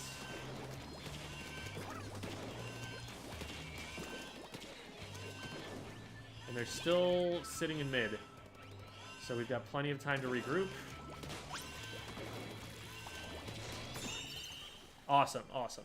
And they just tried to take the predictable route up over the top without putting anyone else over the top first.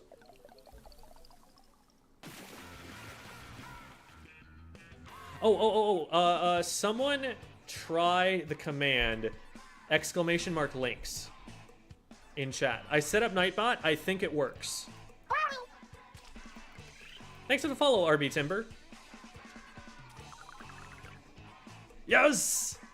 It works for someone other than me. Woo!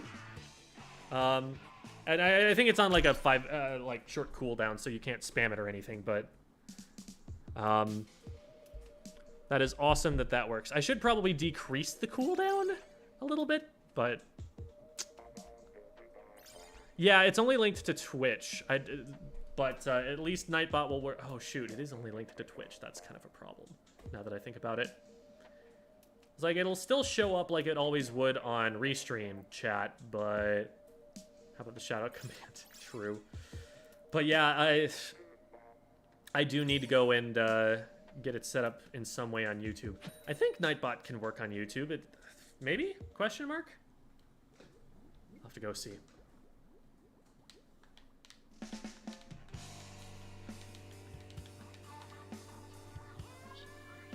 Thank you, everyone, for helping me with science. Almost all the same players here.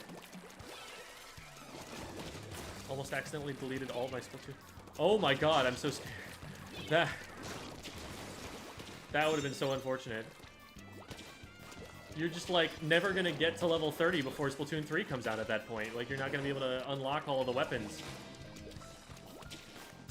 Okay, nice. We need to get up so that we're in a relevant... Oh my god. We need to get up so that we're in a relevant position again.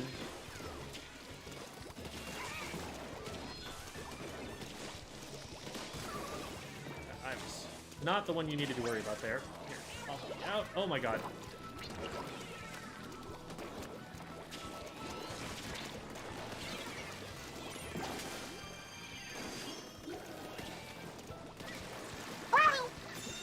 Go, go, go, go! Let's paint, and then we will paint this.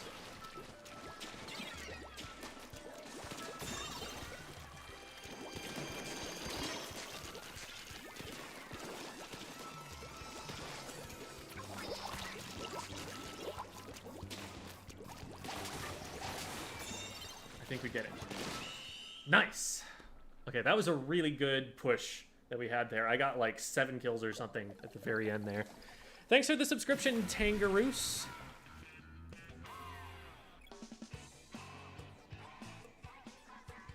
No, I'm not saying that you're not at 30 yet. I'm saying that there was no way, if you deleted your data, that you would get back to level 30. Like, there's no way you're able to unlock all the weapons that way.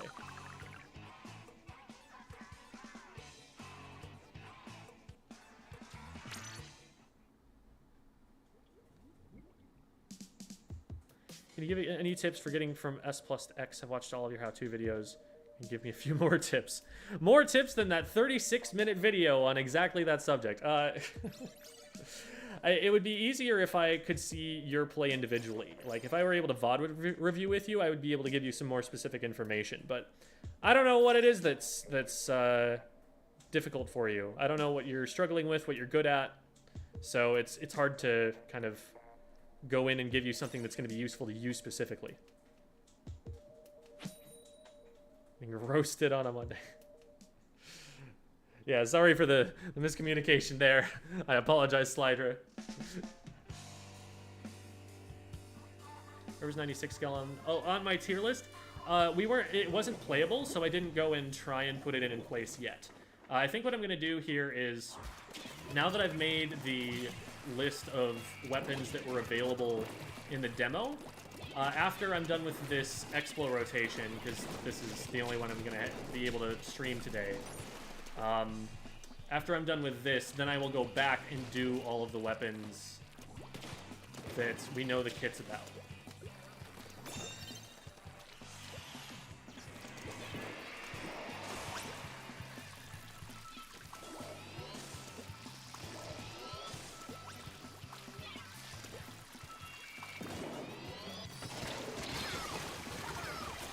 Oh, let's go, Roller! That was so hype.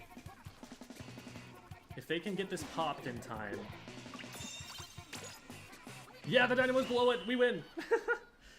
That tech right there is something I bet nobody has seen in this lobby before. You can actually trigger that second rail from the first rail and then just jump to it and get almost all the way to the goal. The Gal that we got is incredibly overpowered. Like, it is the Kensa 52 Gal from Splatoon 2, just ported over into Splatoon 3. And the only reason any weapon is bigger than it on the tier list is that the N-zap has Tacticooler. And that's just not okay. Yeah, 52 is like, it is the number 2 weapon in the game right now, in my opinion. Hi, Queen Kitty. Good to see ya.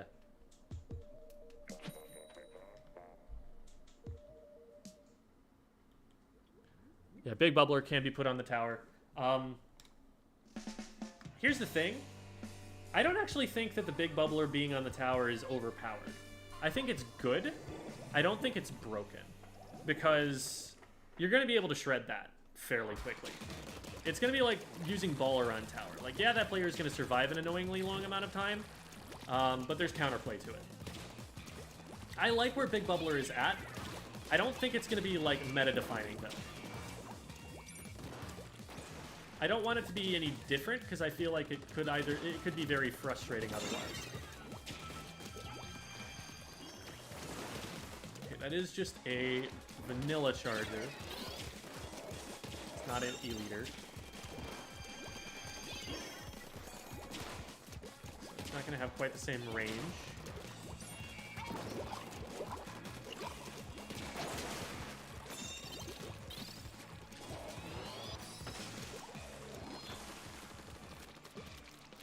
Oh, that's a wipe.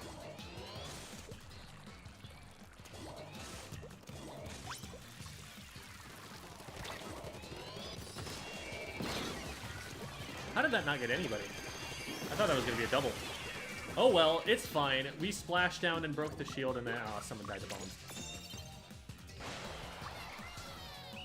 Nice! And it was just a charger left to defend, so it's really hard to make that shot. You've got to get around the pedestal to make it.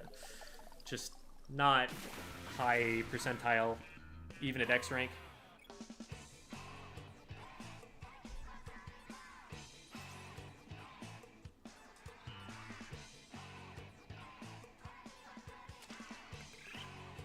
Gotta send you 2 good clips of me falling off the map.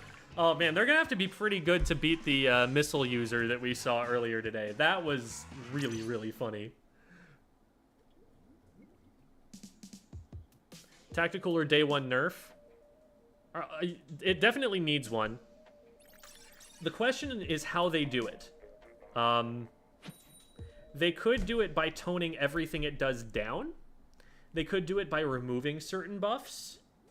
They could do it by adding, you know, I don't think this would be enough by itself, but they could make it breakable. I think that would be a good change. They've got options.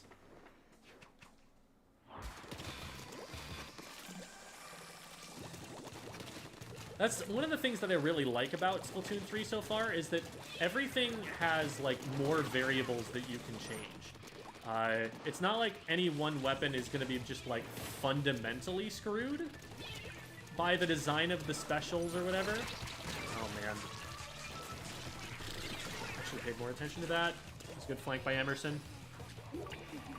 The weapons have, like, multiple things that can be changed. And that gives them a lot that they can buff. Or nerf as needed.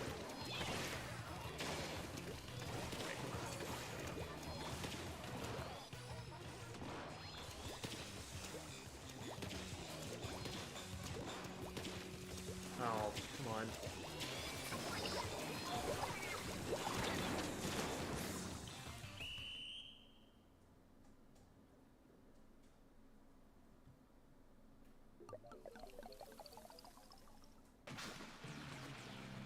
What can I say? I'm a god at this game.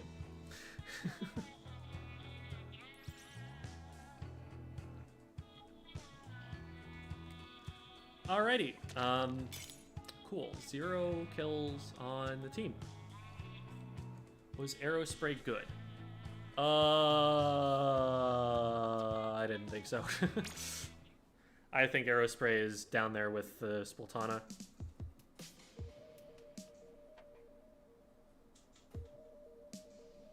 This is one of those ego shredding moments. I mean, I knew what I was supposed to do. Did I do it? No.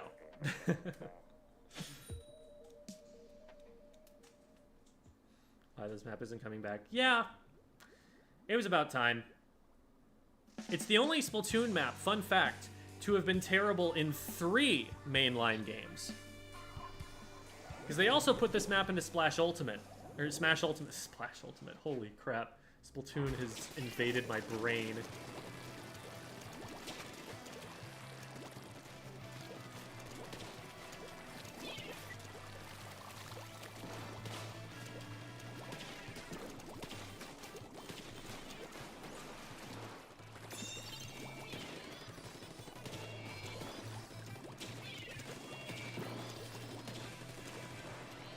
Someone went across in the mid, didn't they? Okay, nice.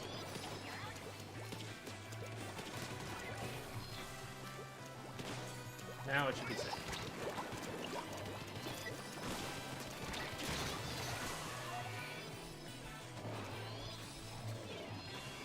Nice! This is a really good push.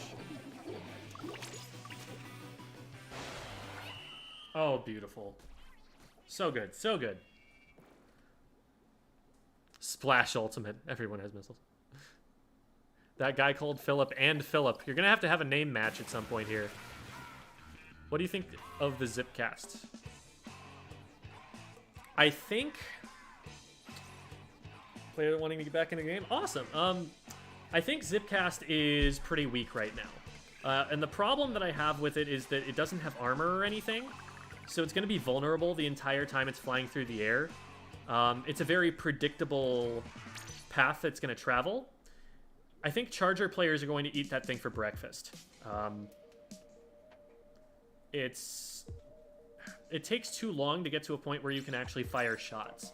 And they're giving it to the right weapons to their credit. Like, you would want it on something like a Luna Blaster or a Brush, where it can just, like, get on top of someone and delete them immediately with it.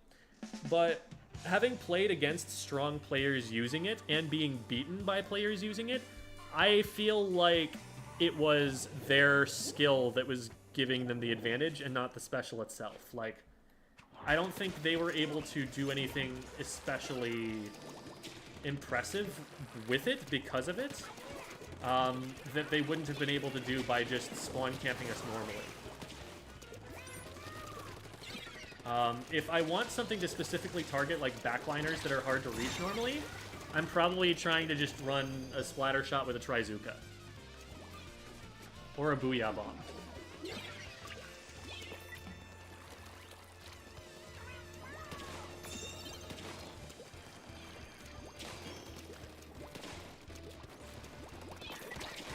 think of the new specials they've added, that's probably the weakest.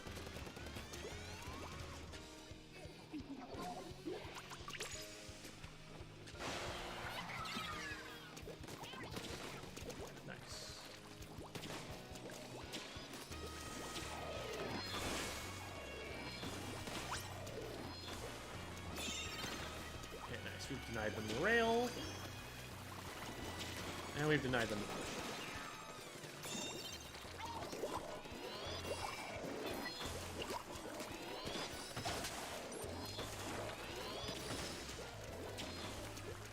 I don't know where this K-shot is, and I'm very worried about it.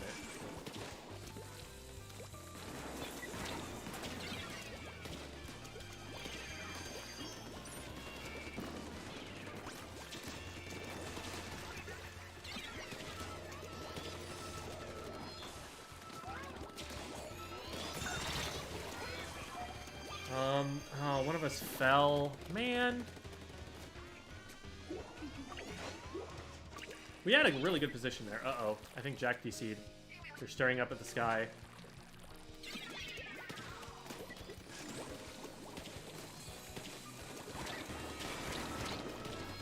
Oh, crap. I needed to hit a 90 on that shot to be able to splat them. Now we're in some trouble.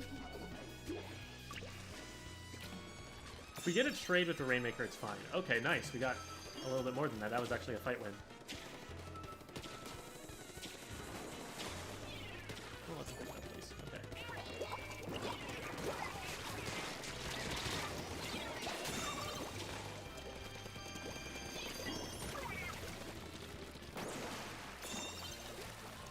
And away we go.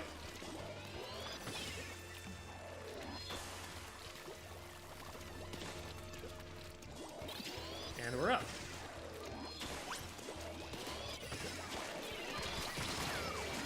How did that not hit the brush? That was weird. Well, we've got 3 of them down. Oh, beautiful. That should be game.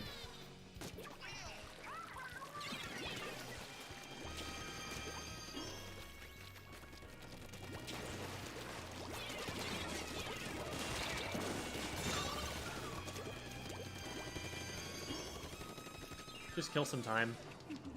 Give my teammates time to respawn. Give me someone to jump back into. And effectively, this respawn helps me more than the player I splatted. Because they have to go all the way back from spawn, whereas I had teammates to jump back into. At this point, we win the game as long as we just take time off the clock. There's no shot that we have to do anything other than stop them from KOing. So if we just take time away from them, that's probably the best play.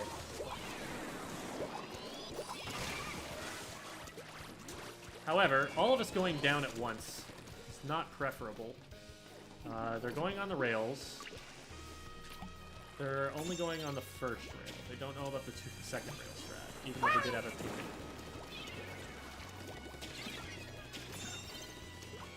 And then this is really easy for me to stop as long as we don't let the enemy team get up to me.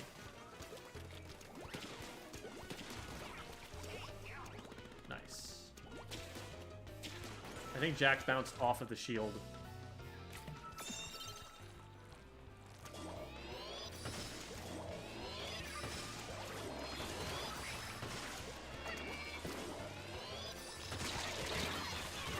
Alright, I'll take a triple with Rainmaker.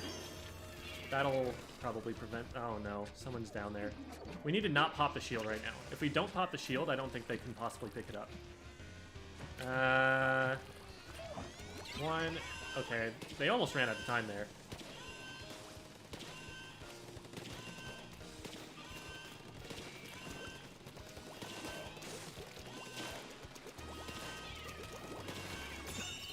Alright, that's fine. I didn't defend it very well at the end, to be honest. I wasn't taking an angle that let me hit anywhere that I wanted to, but it's fine.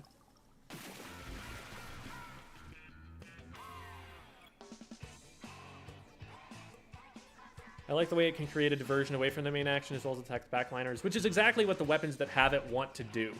So like I said, to their credit, they put it on exactly the right weapons to have the Zipcaster. It just needs a little something to keep it alive. Thought of sniping someone mid-Zipcast is already sending dopamine to my brain. Oh, it's going to be easy, too. Because they go in a straight, predictable line toward it, and it's announced with that big neon arm flying across the screen. All a charger has to do is aim at the spot that the thing makes contact with the wall and wait. And they get to let go of ZR as soon as the player gets there.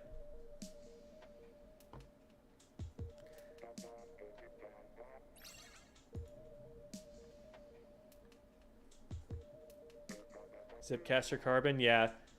That'll be cool, because if you hit someone with the Zipcaster, a carbon flick is 100% gonna combo. That is another weapon that it's like, this is a really good user of Zipcaster. It's just that Zipcaster is not good. Oh, hey, I remember Axolotl. I'm on every social media platform. I'm everywhere! Did Tactical or Stack? Never had more than one, was curious. I imagine it probably doesn't, because some of those buffs are not, like, cumulative in nature. I guess you could make it so that it increases the movement speed by the same amount.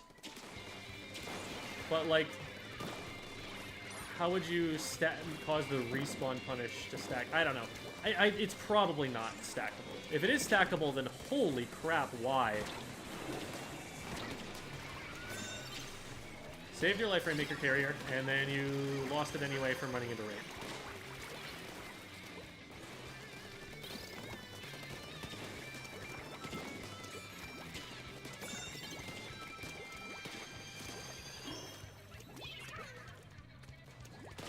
All right.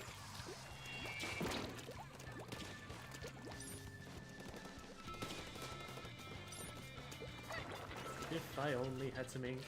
I could probably have popped special there, but it would take longer before I could shoot again than if I just... let's see if we can make the jump. Alright.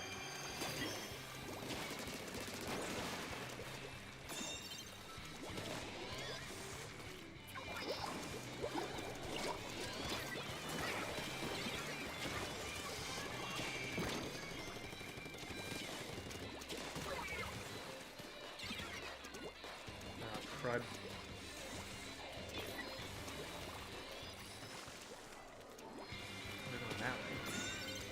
That was not the way for them to go, I think. I think they could have gotten a lot more if they'd gone the other way. They're going right instead. And this is the reason I didn't want to go that way.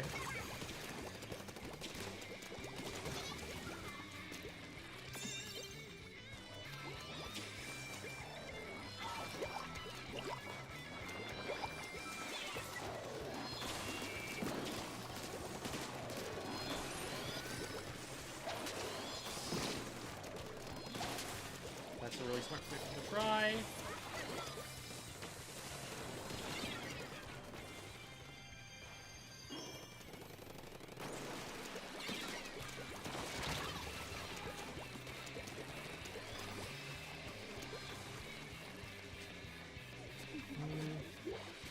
Would it be really helpful to jump out? I don't know. I'm still in play as soon as the push is starting. Unless we go down right now, which we will. Ugh. Okay. Yeah, maybe that wasn't worth it.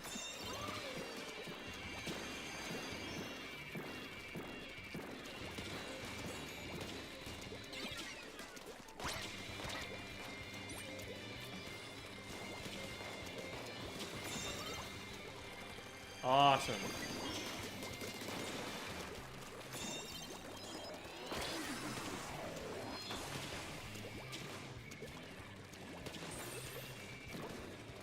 I would like to go up, though.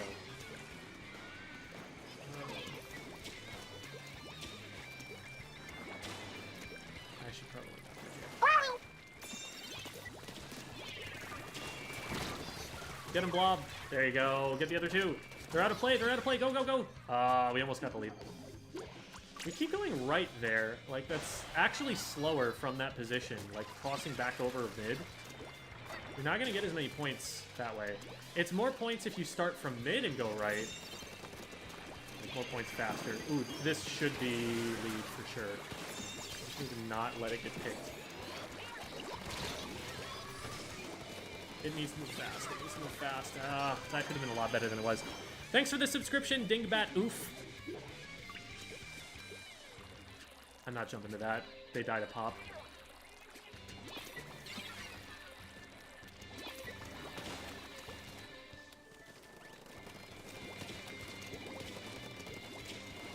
The feet are painted.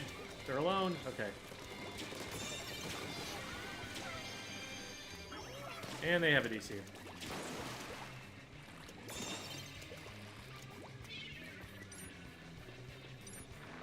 Where are we taking it?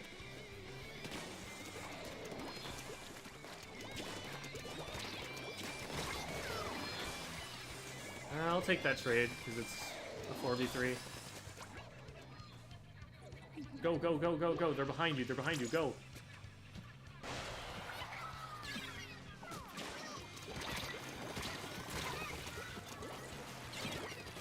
We did not go. 25 is doable. We need to not feed here. Where are they going with it?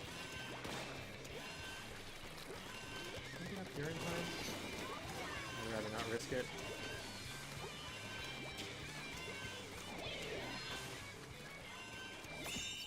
Okay, good job.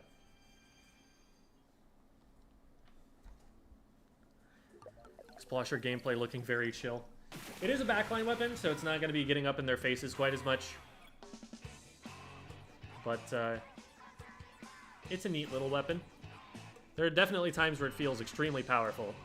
And then other times where it's like, oh my god, this is the worst weapon in the game. Alright, we got the rank up. We're not going to get too much more on this rotation, but we'll be able to get somewhere.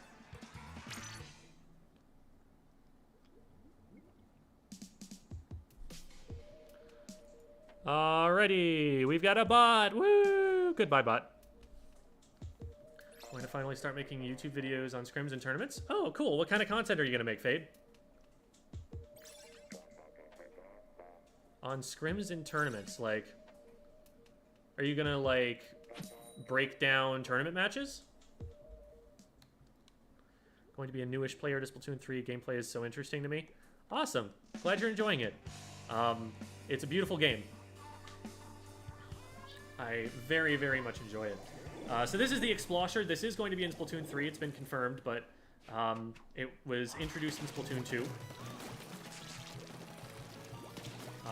It has a very weird projectile that doesn't paint an awful lot directly in front of it, but it has a huge splash radius. It does 30... So like, everyone has 100 HP. It does 30 damage, so 30% of a splat with the indirect. 50 damage if the projectile passes through someone. Or 55, rather. It's like 55 and 35. And so if you hit the direct, plus it lands right at their feet, it does 90. And that double hit is what you're usually aiming for.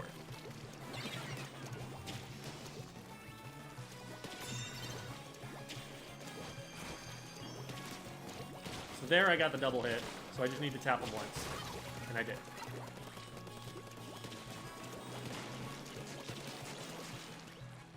It's pretty slow moving, very low fire rate, very ink hungry. Because if it didn't, then its projectiles would be overpowered. But that's not true.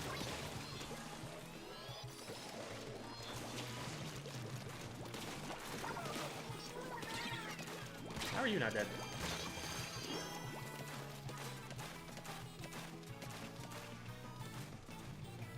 Where is Squall right now? Are they on the wall?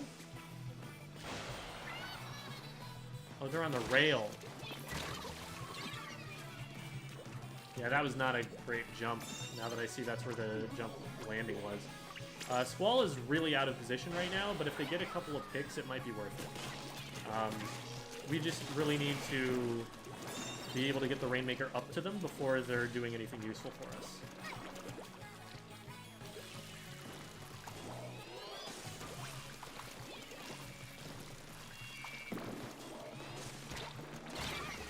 That was a good shot from the Rapid Blaster there. Well played. Going to record it and then upload to YouTube. Okay. So you're just doing tournament VODs. That is important. That is something that more tournaments need to be doing and doing better.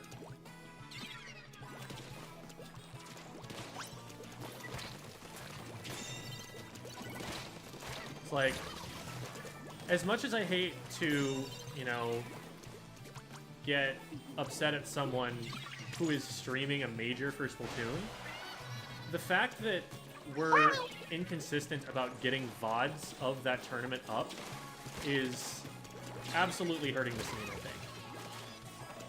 There's no reason that we shouldn't be able to see VODs from tournaments up on YouTube, like, the day after the tournament, at least. Thank you so much for the raid, Liberté. I don't know if that's actually how it's pronounced, but I've seen you on, like, all of the YouTube comments, and I very much appreciate your support.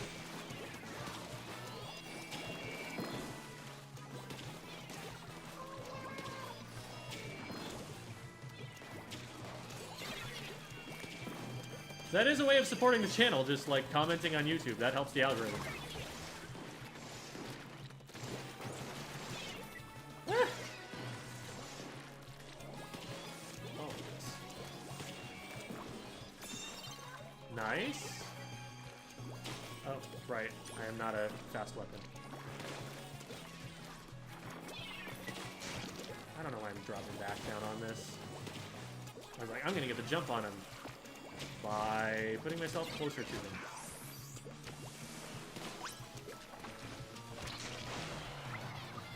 The reason I hit the rail there was to trick them into thinking I was going that way, and to get them to miss their shots, while in reality I was just super jumping back to spawn.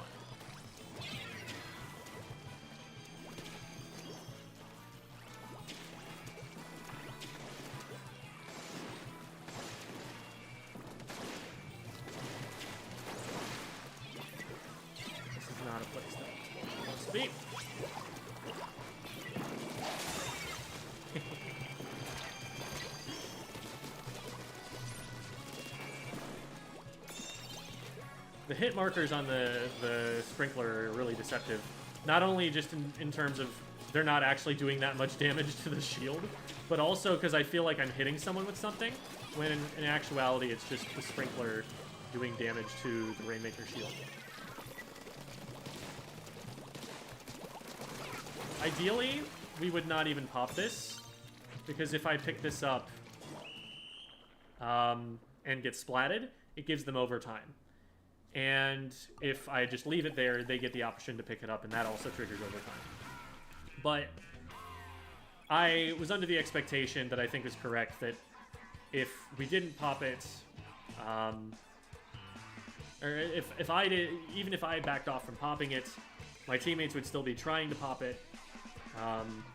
So I figured might as well just get the explosion.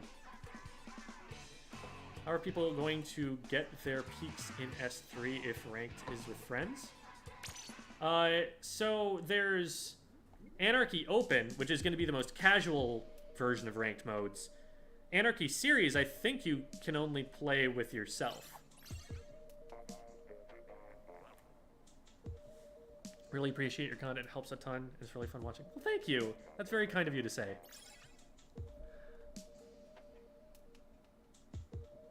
Going to be a newish player to Splat 3. Gameplay is so interesting to me. Well, thank you. I think I responded to that already, actually. Any tips on how to find the perfect motion sense? It was one of my biggest problems when I used to play 2 and also in the Splatfest premiere. I personally think that maximum sense is optimal because it just lets you aim faster, and any loss of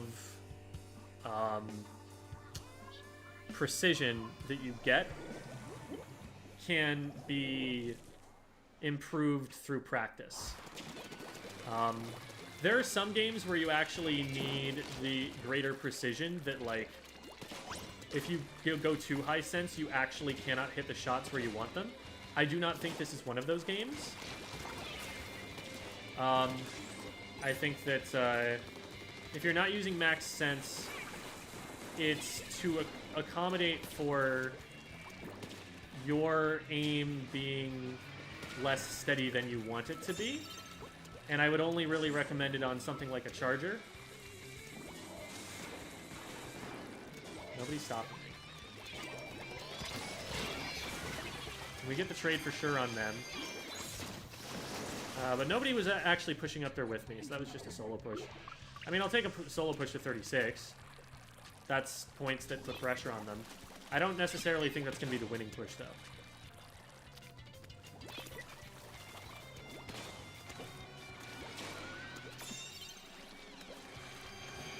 Yeah, it's an acknowledged problem right now that the top players are not making enough content. Like, I think there is a niche for me in the community largely in part because of that. Because I am not a top-level player. But because there are so few people trying to explain the game, and that I happen to be a teacher, so I am experienced at specifically explaining things to people in coherent ways, I think that combination of factors makes it so that I do have a niche anyway. If I get that shot off, I probably get another trade. Especially in NA and EU. Yeah, NA and EU are definitely smaller. I heard a statistic that Japan's, I think, 80% of the player base for Splatoon.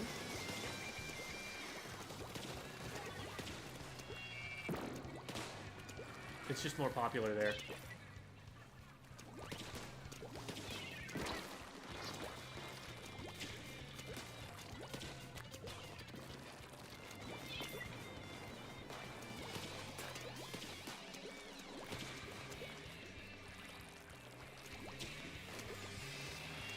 I don't have a lot of frontline support. Ooh, that was a really good shot. Good stuff, K-Dubs, or SK-Dubs, or Bubs.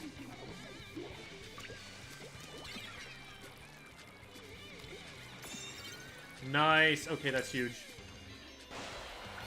If this is an X-rank team, this snowballs to winning the game. That's not what's going to happen, unfortunately, but we'll get pretty close.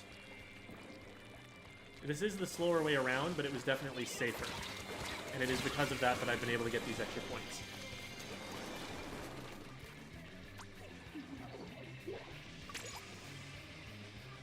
Slowly raised my sensitivity as I got more confident. That's what I did too. I just started out before I knew anything on +3/+3.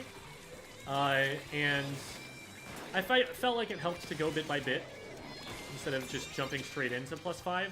But I feel like if you just start at +5 and get used to it from day one, it's not a bad thing. Because everyone's gonna be bad day one, right? Like, it's not like it's a problem that you're having trouble aiming on day one, because everyone else is going to be, especially if you've never played the game before.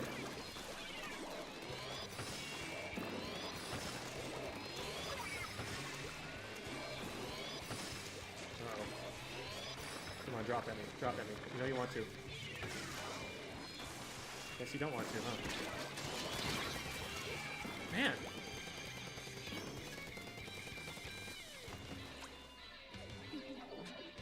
We're seeing, I think, in part, a difference between A and B rank. I think a B rank player drops on me there 100% of the time and just dies to a Rainmaker shot. But the A rank player was patient.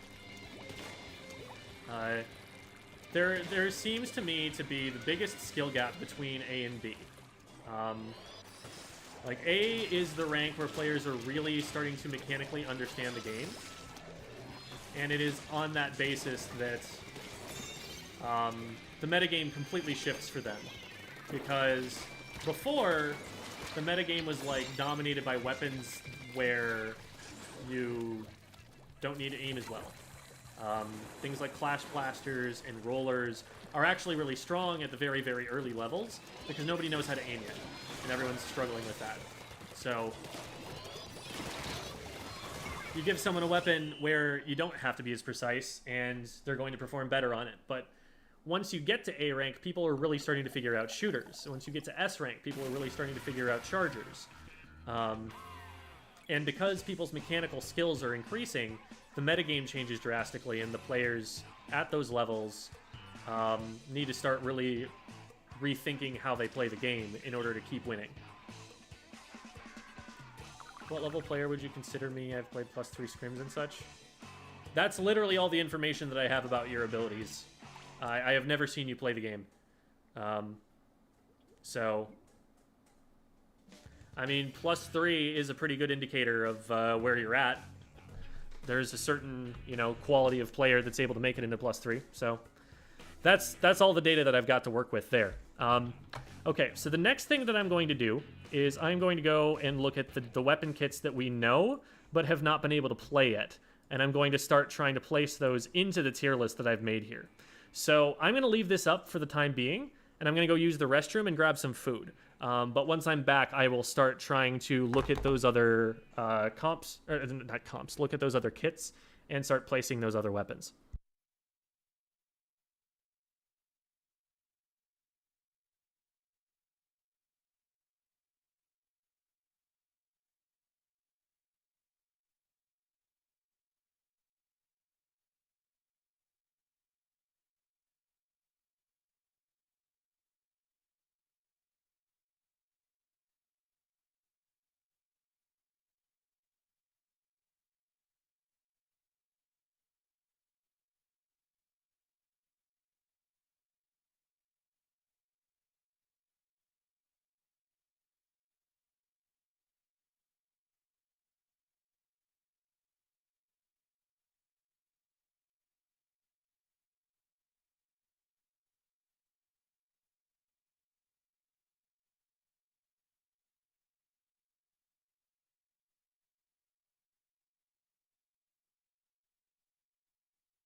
I have returned. And I have food. Thanks for the follow, Joey K-Star. And Lithero.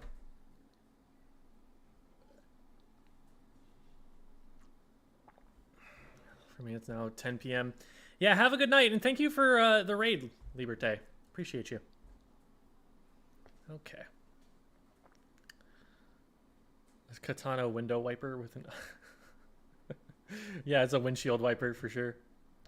Wiper looked miserable. Yeah, I played against a few of them, beat most of them. So, on one hand, you're going to run into players who have no idea how to use that thing.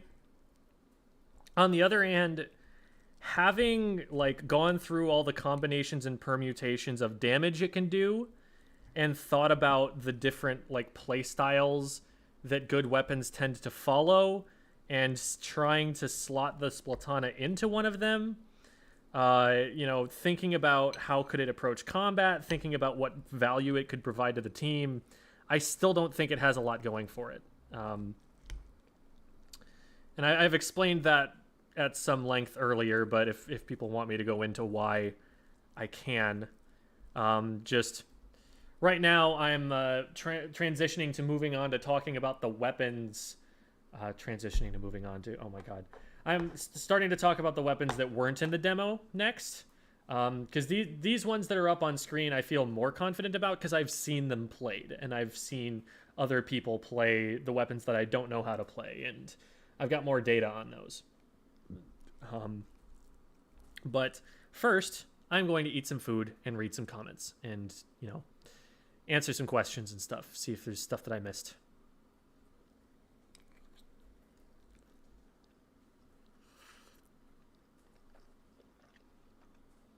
Go into excruciating detail right now. While your mouth is full. Exactly.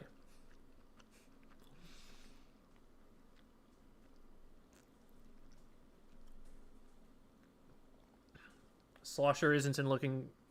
The Slosher looks like it's been slightly nerfed.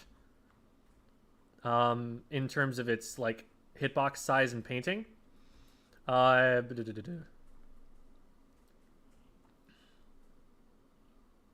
kit is really good, though. You might have convinced me here.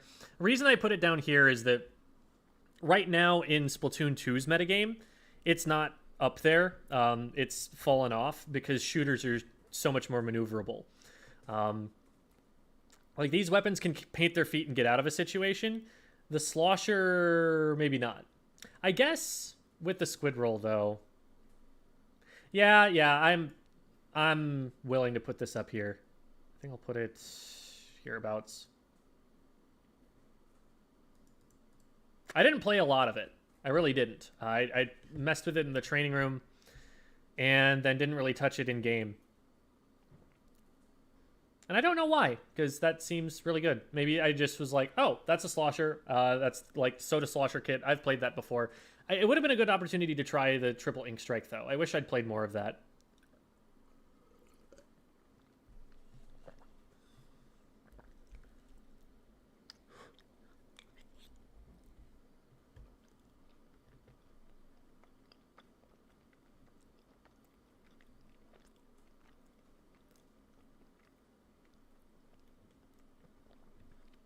Been a 50-50 reaction on the Sloshers. I think triple ink strike is going to be good. Splat bomb is really good. And I don't think that the Slosher has been significantly nerfed. So I think a really good kit on that weapon is going to be good for it. I think being able to squid roll is going to help it a lot with its problems moving around. I don't know, though. I'm on the fence. Because it still does have the problem that it has a really slow swing time. I'm going to put it at the top of viable, I think. And I might change my mind 7 more times for the rest of the stream.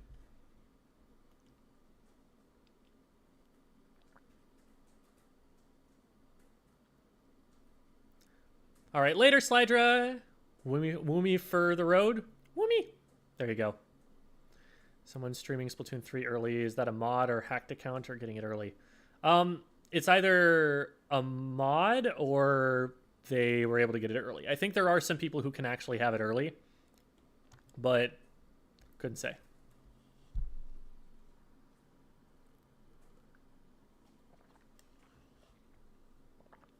How's it going, Mathmoji? Recognize Dynamo's in a good place. The main reason, I hate to, I hate to yuck your yums here, but one of the biggest reasons that it's in looking strong is that it has Tacticooler, and Tacticooler is absolutely busted out of its mind. The main weapon itself would be maybe on the bottom end of looking viable tier.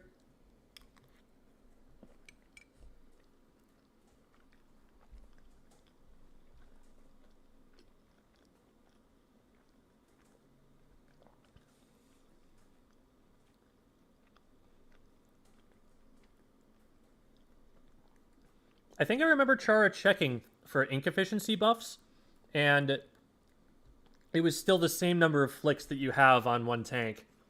I don't know if maybe they increased the ink recharge rate or something, but I think that's constant for all the weapons, isn't it?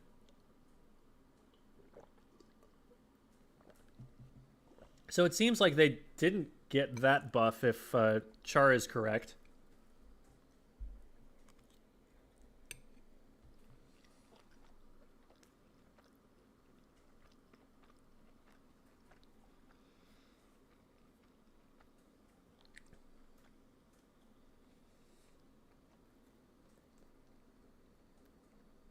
Taryn didn't like Dynamo. Yeah, I think Dynamo...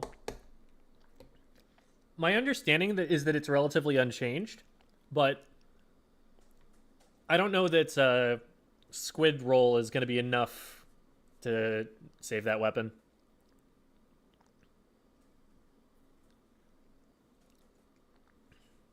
I think Stringer is looking pretty bad. I don't see it getting very consistent damage. A lot of people have been saying, wow, this weapon tickles.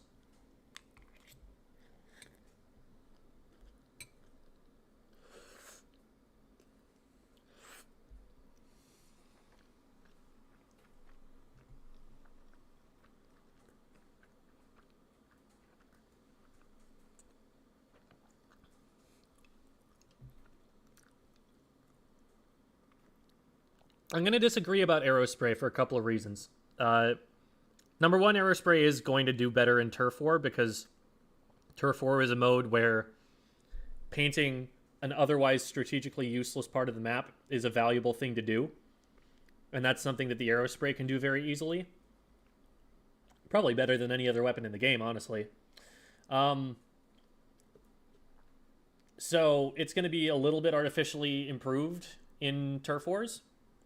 Also, Reef Slider, it's better than Splashdown, but that is all that I will give it for right now.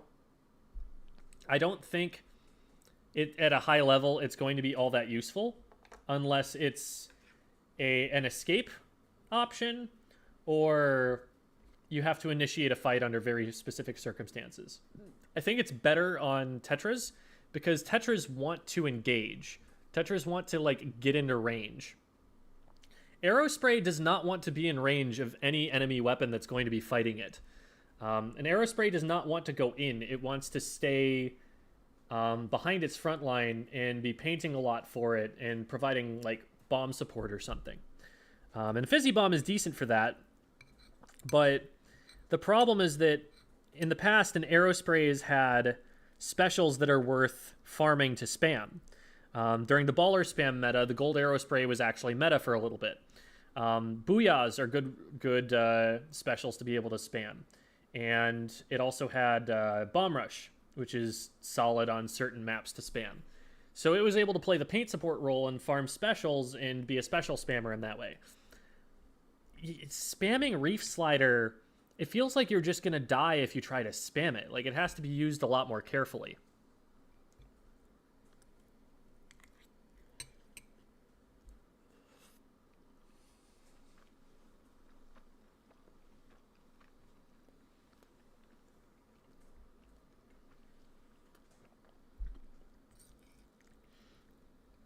Reef Slider still has a lot of the same counterplay that Splashdown did, not in the fact that it gets shot down as easily, but in the fact that even if you can't shoot down a Splashdown, it's still not a top tier special because you can just back up out of the circle half the time and not get hit by it.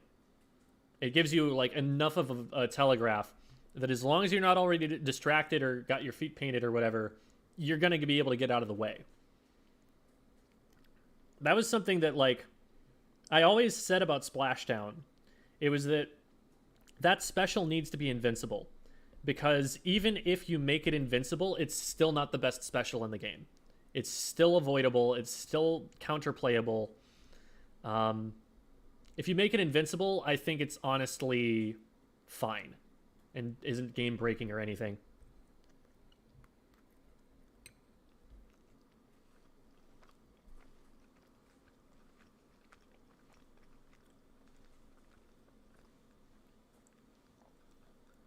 Dapples are those.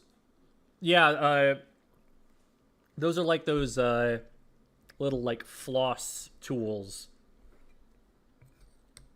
All of them are kind of like designed after household objects or whatever. Like you've got power drills with the dually squelchers, glue guns with the glugas. The Clash Blaster has crayons on it. The Aerospray is literally just a spray paint can. You've got like a gallon drum in the 96 and the 52. The Splattershot is literally a super soaker. A whole bunch of the really interesting kind of household things that they've worked into the designs of the squeezer is a champagne bottle.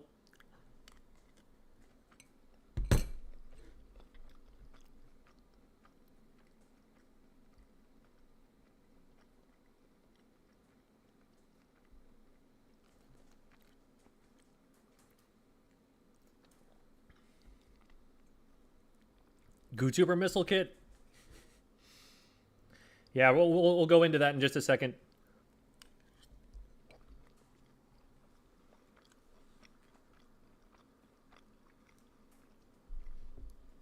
Yeah, being able to trigger Reef Slider early is huge for that. I think necessary for that.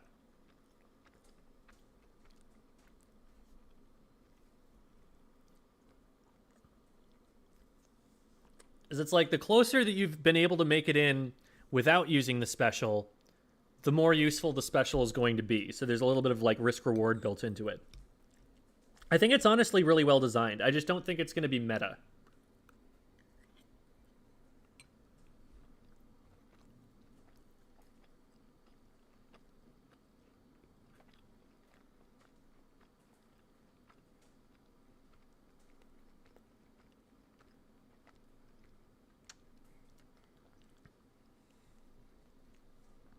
That is interesting, Ambisa. Thank you for pointing that out, because that's not an experience that I had in-game. They're saying, in case you couldn't see, that it seems like the radius, the hitbox on Reef Slider seems to extend above it like Splashdown did.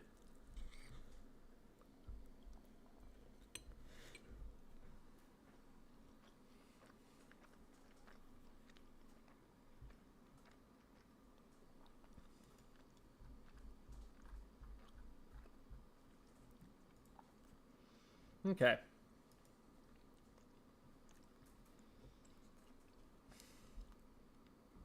So let's take a look and kind of go down the list. Sploosh has Curling Bomb Ultra Stamp. So that's it right here. I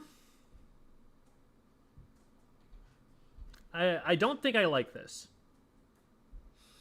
The Curling Bomb does have synergy with it, but the problem is that it really needs something that can hit from longer range.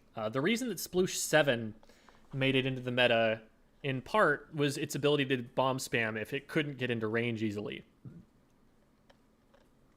The Curling Bomb, yeah, it's going to allow it to move a little bit faster, but even getting into, like, A rank, just trying to Curling Bomb in somewhere without any other cover or anything else going on is just going to get you shot. People are going to shoot and pre-fire at the trail that the curling bomb leaves and catch you that way.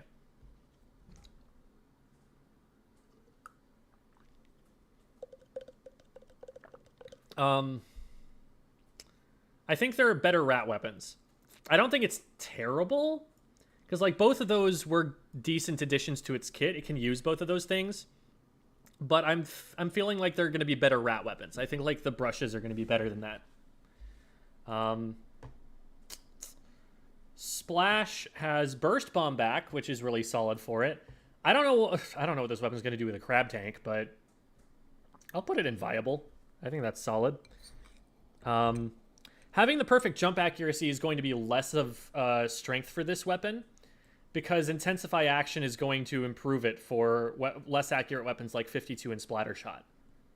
So now this is just like a slightly faster shooter that doesn't have the same range and doesn't even have the added accuracy as much of a big deal now. Like, it's almost like, yeah. I'm going to put it down here. I mean, this is not an especially ordered tier. It's still going to be good because it's a shooter. And it doesn't have like a kit that's terrible for it. I don't think Crab Tank is very special, though. I think Crab Tank is on the lower end of viability. So I would probably put this hereabouts. Dapples have possibly the worst kit in the game right now. It's really sad. Aerospray Splattershot. 96. Sprinkler and Ink Vac. I don't like that for it. I don't know why they chose to give it Sprinkler again. That's my initial thought on it. Farming for Ink Vac. Is that going to be really that spammable? It's a weapon that has a lot of trouble moving in. It's a weapon that like really cannot aggress especially well. It's going to be able to hold ground okay, but it would be able to do that a lot better if it had a bomb, and it doesn't. Give this a different kit, and I mean, it could be all over the place in terms of viability, but I feel like you want Ink Vac on like a front or midline weapon, on something that's actually going to get shot at sometimes. I guess it's going to be a good panic button, though, because it is relatively immobile. And so being able to use that panic button to keep itself in place, I could see it going up to there. I'll leave it there for now.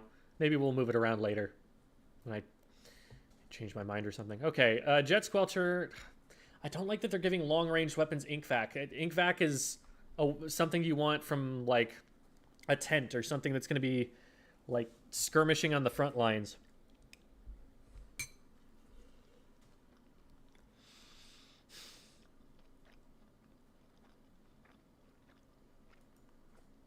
An angle shooter's not good for it either.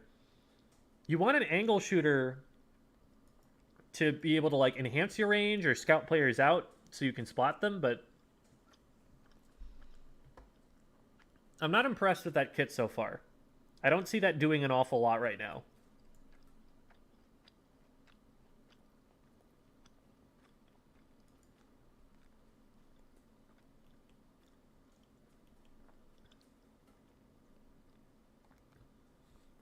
It's better to have them on the backliners. Yeah. I think what they're trying to do is they're trying to get backliners to play a little bit more aggressively to encourage aggressive positioning, because the Ink Vac is going to be useless if they just stay back and paint.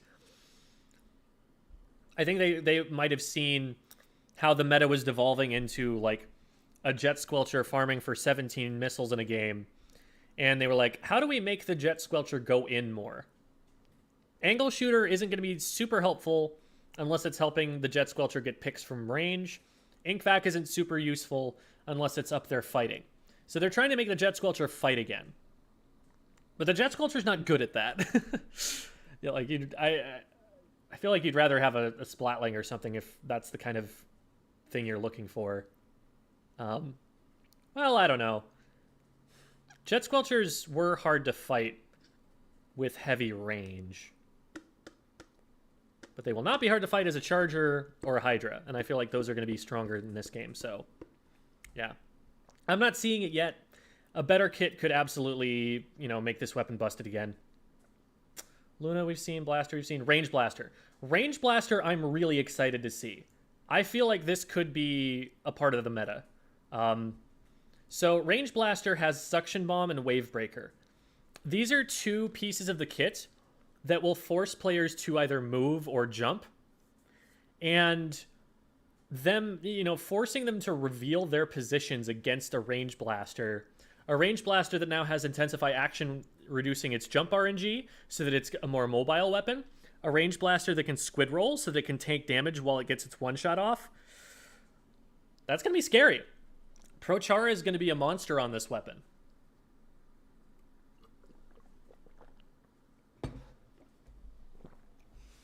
I am really excited for this to be a good weapon. I think this has a lot of potential. Wave Breaker is looking pretty darn solid. Not overpowered, but it's definitely forcing you to play the game differently. Like, you can be sitting on top of a wall thinking, oh, that's not going to hit me, and then it just goes all the way up the wall and hits you right away, and now your sharking spot is gone. Pretty useful. And it's going to be good on something like Tower. It's going to be good for something like Zones. So, Range Blaster, that kit is really cool. I like how well designed that is. And I'm excited to see how it plays. Sad that we couldn't see it in the demo. Want to hear your thoughts on this. Tacticooler plus Range Blaster. Tacticooler needs a nerf. It needs a nerf regardless. Like, it's in its current state, it is just unacceptable how overpowered it is. It makes it so that the next fight, you are all but guaranteed to win. No special should give you that much strength. So, I see what you're going for, that it's like a weapon that doesn't paint a lot, and so it's not going to get the special that often. But getting the special at all is still bad. Bad for the game. Excuse me, bad for the game.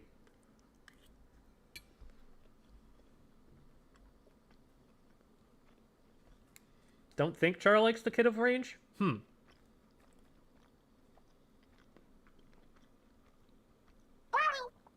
That's interesting. I would like to see his opinions on that, because I don't agree. I think it's awesome. I mean, obviously you'd like a burst bomb or something that can do some chip damage. Torpedo would also be sick on it. But I don't know. I'm excited about this one. Clash Blaster. This is about the best kit you're ever going to give a Clash Blaster. I would put it at the bottom of, like, looking viable, because I think the Clash Blaster is a terrible main weapon still, but you're not going to get a much better Clash Blaster than this one. It's just like, you've got a Splat Bomb, which is excellent for it, and a Trizooka, which helps with its range problems. If there's someone who's giving it trouble, it can just try and aim at them with a Trizooka. So I can't think of much else that you'd ever want to do with that one.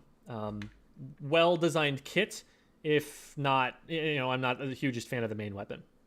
Thanks for the subscription, by the way, Mick2642. And also for the follow, the Great Predinsky. Or Pedinsky, sorry. Wavebreaker seeming weak. It's definitely... It's not a displacement special, but it is a special that forces players to move a little bit, to maybe reveal themselves. It'll catch Sharkers out. I still think it has... I didn't play a weapon that has it, so I don't know. The fact that it is breakable also might be a problem. Like, I think if any special in this game shouldn't be breakable, I think it's Wavebreaker. I think that is... Swap it in Tacticooler. Make Tacticooler breakable in the same way that the Wavebreaker is. And maybe you've got something there.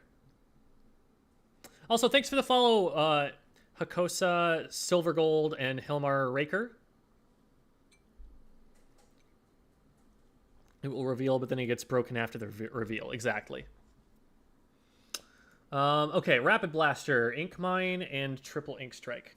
Ink Mine, it can use them, but I don't like ink Mines on most weapons. It's still a Rapid Blaster, though, and Rapid Blasters are pretty solid main weapons. So I'll put it at the bottom of, like, looks viable, but I'm not sold on it yet. Rapid Pro, another one with Toxic Mist, and another one with Ink Vac.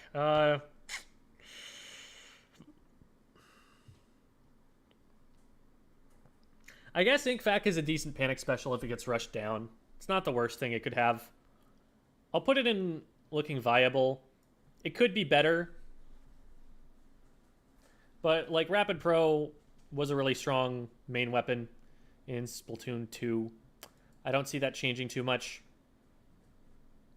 We'll see how that goes. I don't know how much people are going to want to be, like, farming Ink Vac. I don't know how spammable, how viable, how meta of a special that's going to be. But other kits definitely have potential too. L3, Curling and Crab Tank. So this is basically the vanilla L3 kit from Splatoon 2. Because Crab Tank is the closest thing that you've got to a replacement for that. And that kit is not going to be good for most rank modes. Now, this kit is actually used heavily in, like, competitive turf war. And maybe there's a niche in that regard. But that's because in turf war, what you want happening are for people to spread out an awful lot with weapons that can paint a lot and have an escape route in the event that they do actually get engaged on. So that's why you see a lot of splooshes. That's why you see a lot of L3s in top Japanese play in turf war. That's not anything that you're looking for in an actual ranked match. So I'm not saying it's a bad weapon per se, just that it's designed for something that you aren't going to play competitively. H3, it has Tacticooler. So H3 is going, like, here. It's unfortunate that it has point sensor, but it has Tacticooler. So that's all you really need to know. It's going to be like an alternative to N-zap if you want more range or something. Squeezer, Splash Wall Trizuka.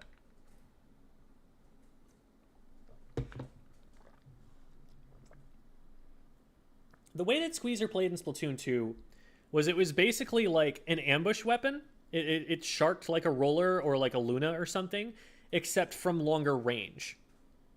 So you would, like, wander into its zone and then it would pop up and be like, haha, I have a Splattershot's kill time from this far away. And you'd be like, curse you, weapon balance. Splash Wall doesn't help that playstyle. Splash Wall announces its presence there.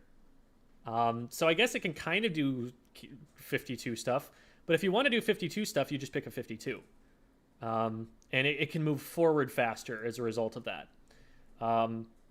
Trizuka, it already has decent range. Like, you would already use Squeezers to do things like pick off an E-leader right after they fire a shot. So, like, the Trizuka isn't adding that much to the kit. I don't think this is a great kit for this weapon in particular. But the Squeezer's still potentially a very strong main weapon.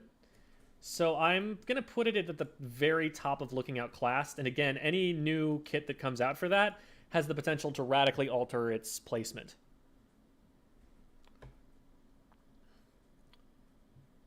It's the counter to a special push. Oh, Ink Vac, yeah. Go on splat zones, prevent the other team from capping.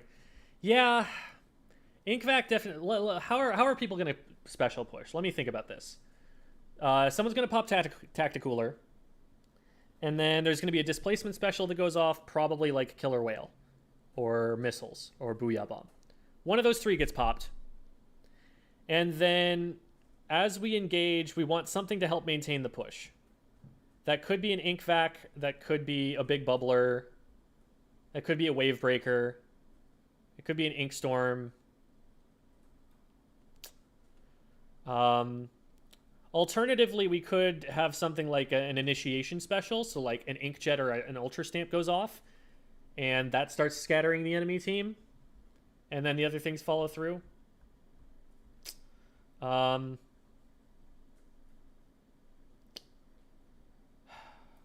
And then on defense,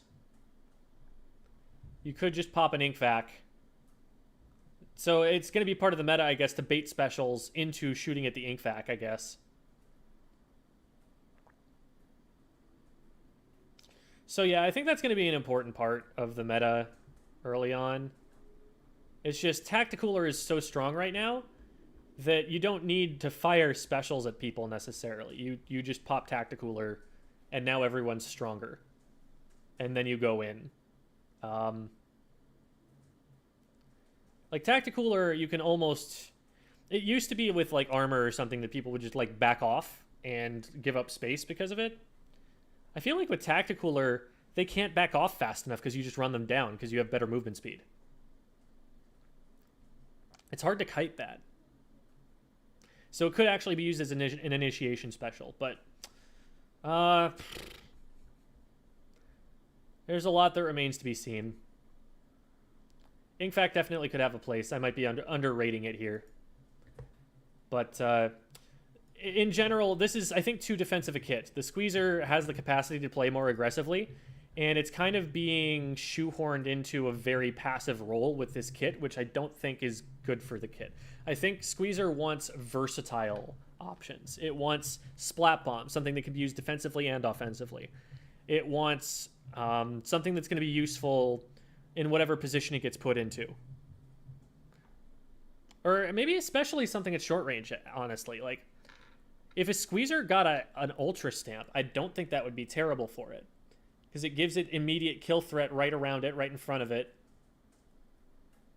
And it can still always yeet the thing, but it's already got the range part covered decently enough. And it's already got a decent kill time at short ranges. So, having the Insta-Pop for the hammer, that wouldn't be a bad thing for it, I don't think. All right, GooTuber spotted. Carbon Roller... Autobomb is okay for it. It's not great for it. And Zipcaster is very well designed to take advantage of Zipcaster. Maybe more than any other weapon in the game. But it's still Zipcaster. It's still going to get shot out a lot of the time. So I'm going to put it here for now. It maybe scoots up to the bottom end of viable if Zipcaster is better than we end up thinking it is. It's like very close. Honestly, if I'm putting Clash Blaster up there, I'll put it at the bottom of looking viable. It's got a solid kit for it. But I don't think it's going to be in the meta either. I think it's going to be like something you can pick, but not something that, like, if you're trying to win the game, you're going to pick in a vacuum. Flings a Roller, Ink Mine, and Tentamissiles. Ink Mine's not terrible for that. It's a relatively passive weapon most of the time, and it's just going to do the same thing that it did in Splatoon 2 and farm missiles. I'd put that at the bottom of looking strong. That's a usable weapon. Ink Brush, Octobrush, Classic Squiffer, Point Sensor, Big Bubbler. That's fine. Big Bubbler is pretty good for it. It's really hard to approach a Squiffer, and Big Bubbler is going to make that even more difficult.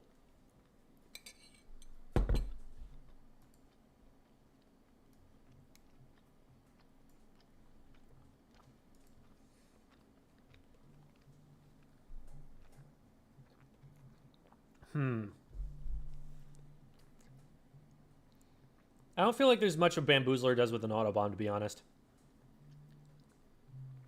Killer Whale's pretty good for it.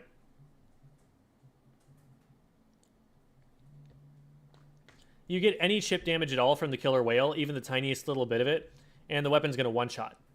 That's really nice for it. And Bamboo's just in general a strong main weapon. So I'll put that at the bottom of looking strong. I think that's solid. GooTuber. Torpedo and Tentamissiles. Torpedo, Tentamissiles.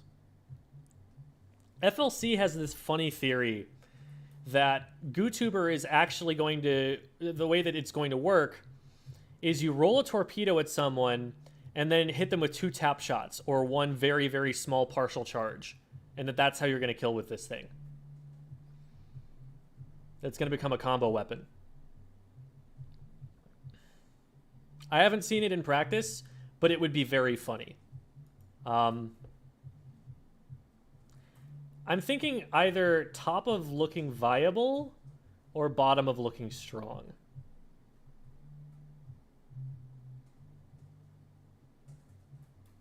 I'll put it here for now.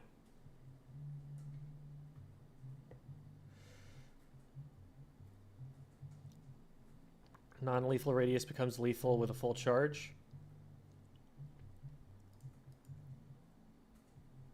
On the bamboo? With a full charge? I mean, I figure a tap shot on the bamboo would probably do it, right? Maybe not. But yeah, there is some combo potential there. It's just an auto bomb is not something that you expect to hit at the range that you're fighting someone with a bamboo. I guess it displaces them a lot. Yeah. We'll put it in looking strong. We'll put it in looking strong. Slosher we've seen. Tri-slosher we've seen. Sloshing machine. I'm torn on this one. Because K-Machine is kind of falling out of favor in Splatoon 2. Reason being, it just takes too long to fire a single shot. And that's the reason that I was kind of hesitant to put the Slosher up any higher. Because this is like the best kit you could ask for on a sloshing machine. It's going to paint really well with the fizzy bombs and going to have some booyah bombs to initiate with. But is it too slow to be meta? I don't know.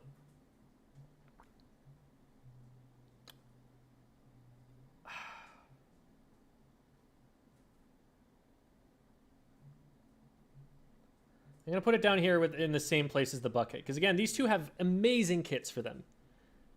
I just don't know if their main weapon is fast enough to allow them a spot any higher up.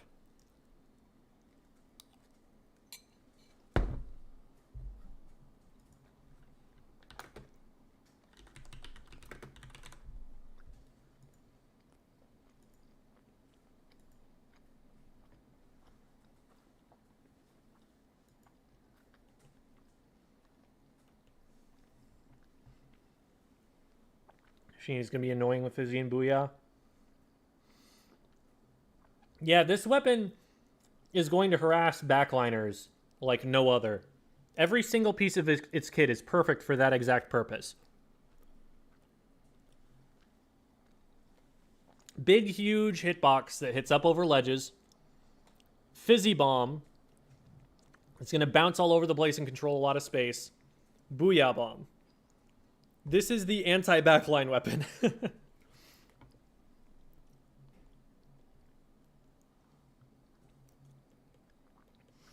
And the only literally the only problem, the only thing that's making me balk a little bit at this one is that I think it's like a 35 frame fire rate.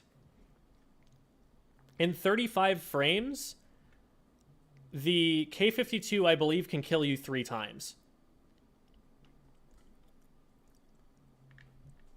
So, I don't know. It's going to have to be able to kite really well, which means it's going to have really good mobility. Oh, wait, squid roll. Squid roll back into slosh forward. Squid roll back into slosh forward.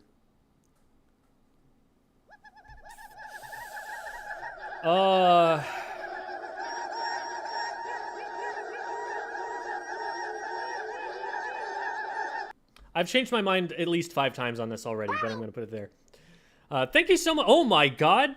Chara bringing the entire Splatoon community over here. What's up, everybody? That's like 5 follows instantly. Thank you. Thank you, Zedro and Luki Puwu and Empero and SGH and Ty and... Oh my god. The list is updating too quickly. I actually can't keep... Wow. All right, later, Chara. Thank you. Oh my god. I've lost track of where I was even on that list. There are now like 20 people I have to read. Thank you guys so much. Oh my god. Fawning Away and Code Riley and Unjammer Nami and Shadow Saber and the list is literally growing faster than I can read the names. I am so sorry. But thank you, all of you. You tell me the link to that kit website. Yeah, I'll drop it in... oops, that's the wrong one. Here. I'll drop that in chat real quick. This is from a data miner. Excuse me.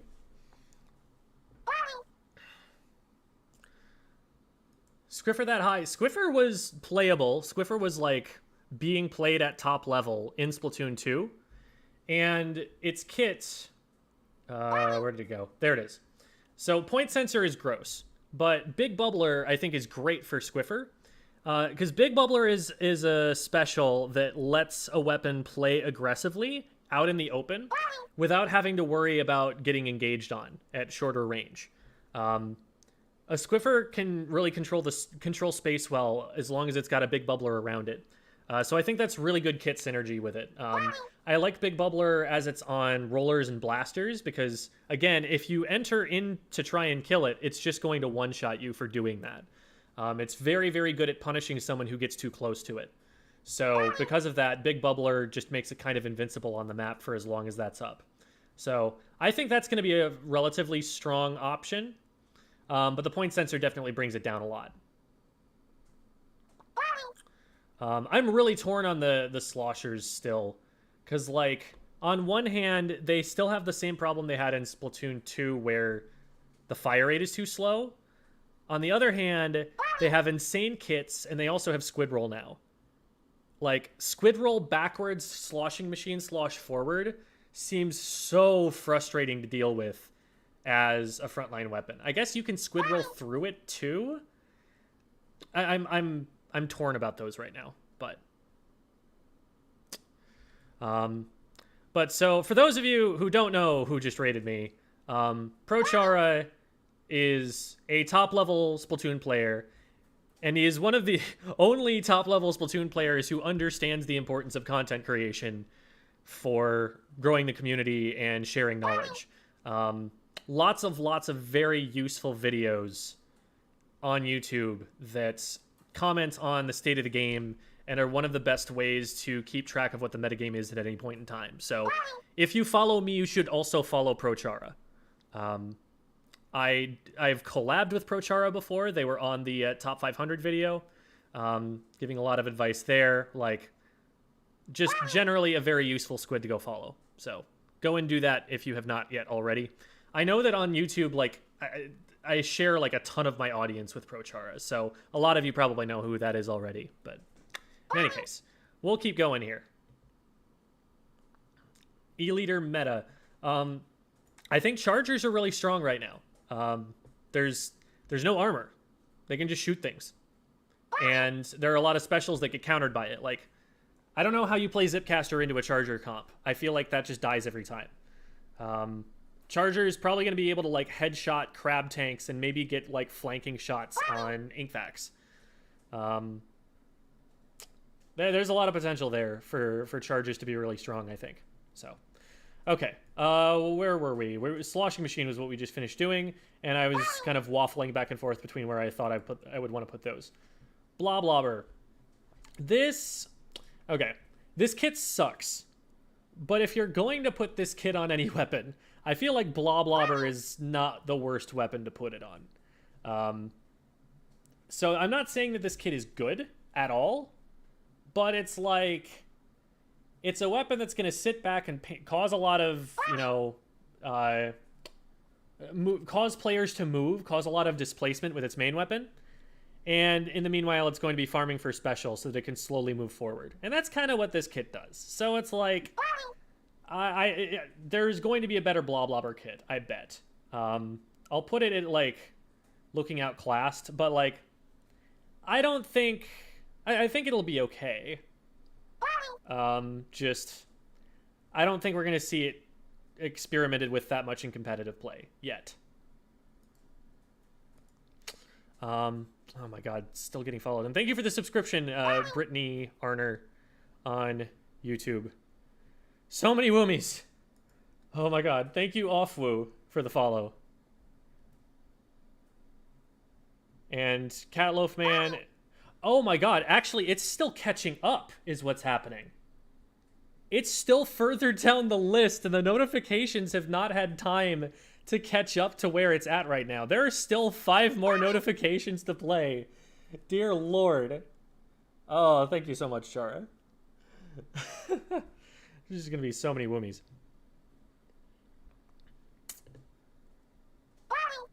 Okay. Well. Explo. Oh, come on. Why did they do this to the Explo? This is a good weapon being held back by an absolutely trash kit. Granted, the Explo, you don't want to make it too strong because that weapon can get out of control in a hurry, but this is not it. The Explo is a better main weapon, and that's why I'm not putting it in looking terrible, but ugh. Unfortunate for it. That's maybe... Ugh. Is that like the second worst kit that I've seen so far? Because the Dapples is the worst. But that's down there. That's just not something anyone wants. Okay, Mini, Burst Bomb, Ultra Stamp. Burst Bomb I like. Ultra Stamp I think is crazy.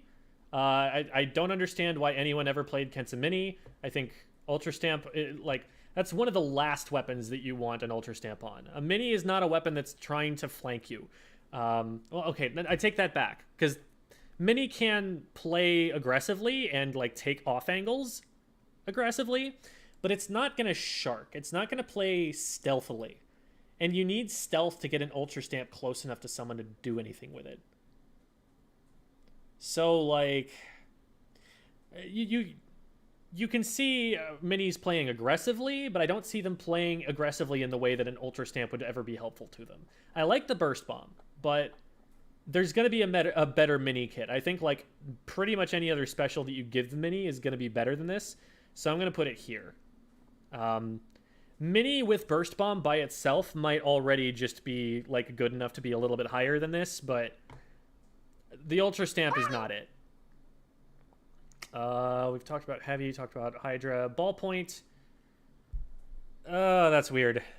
So this is kind of similar to the vanilla Ballpoint kit that had Inkjet in the last game, and, like, that actually has some use. Like, it's not as crazy as it seems, because especially at top level, you can often predict where the backliner is going to be and then try to counter them with the Inkjet before then going and doing backline things while the other backliner is out of play.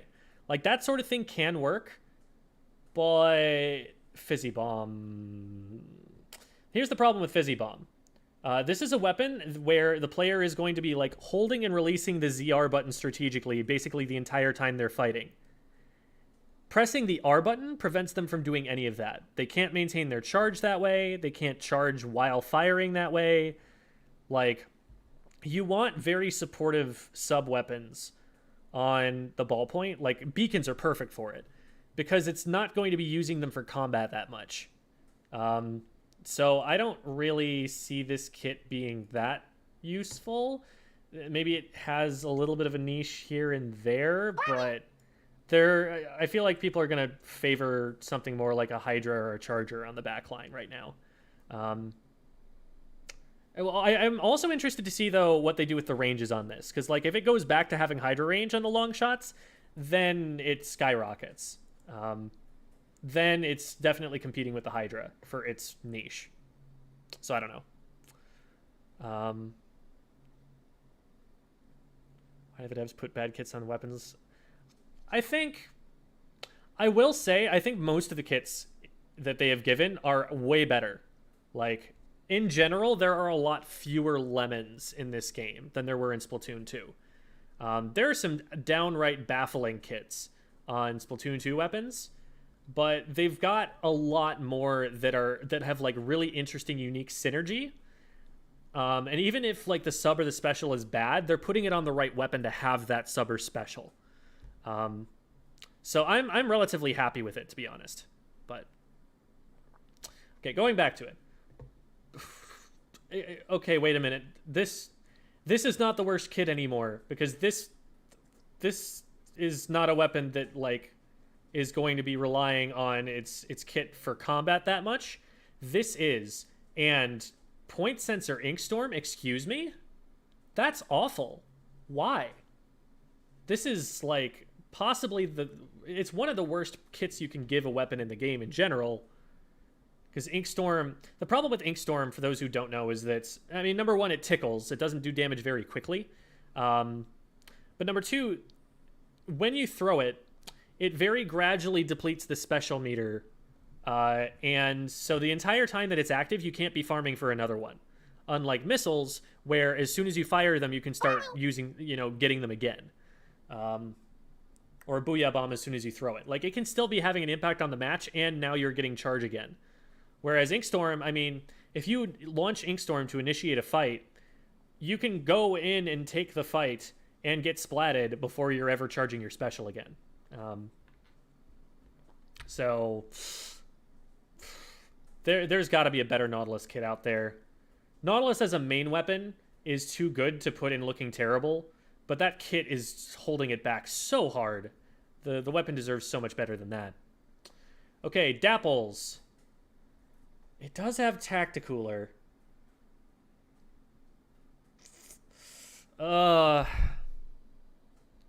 Because it has Tacticooler, I need to put it in Looking Outclassed instead of Looking Terrible. That's how strong Tacticooler is. But let me explain how awful this kit is.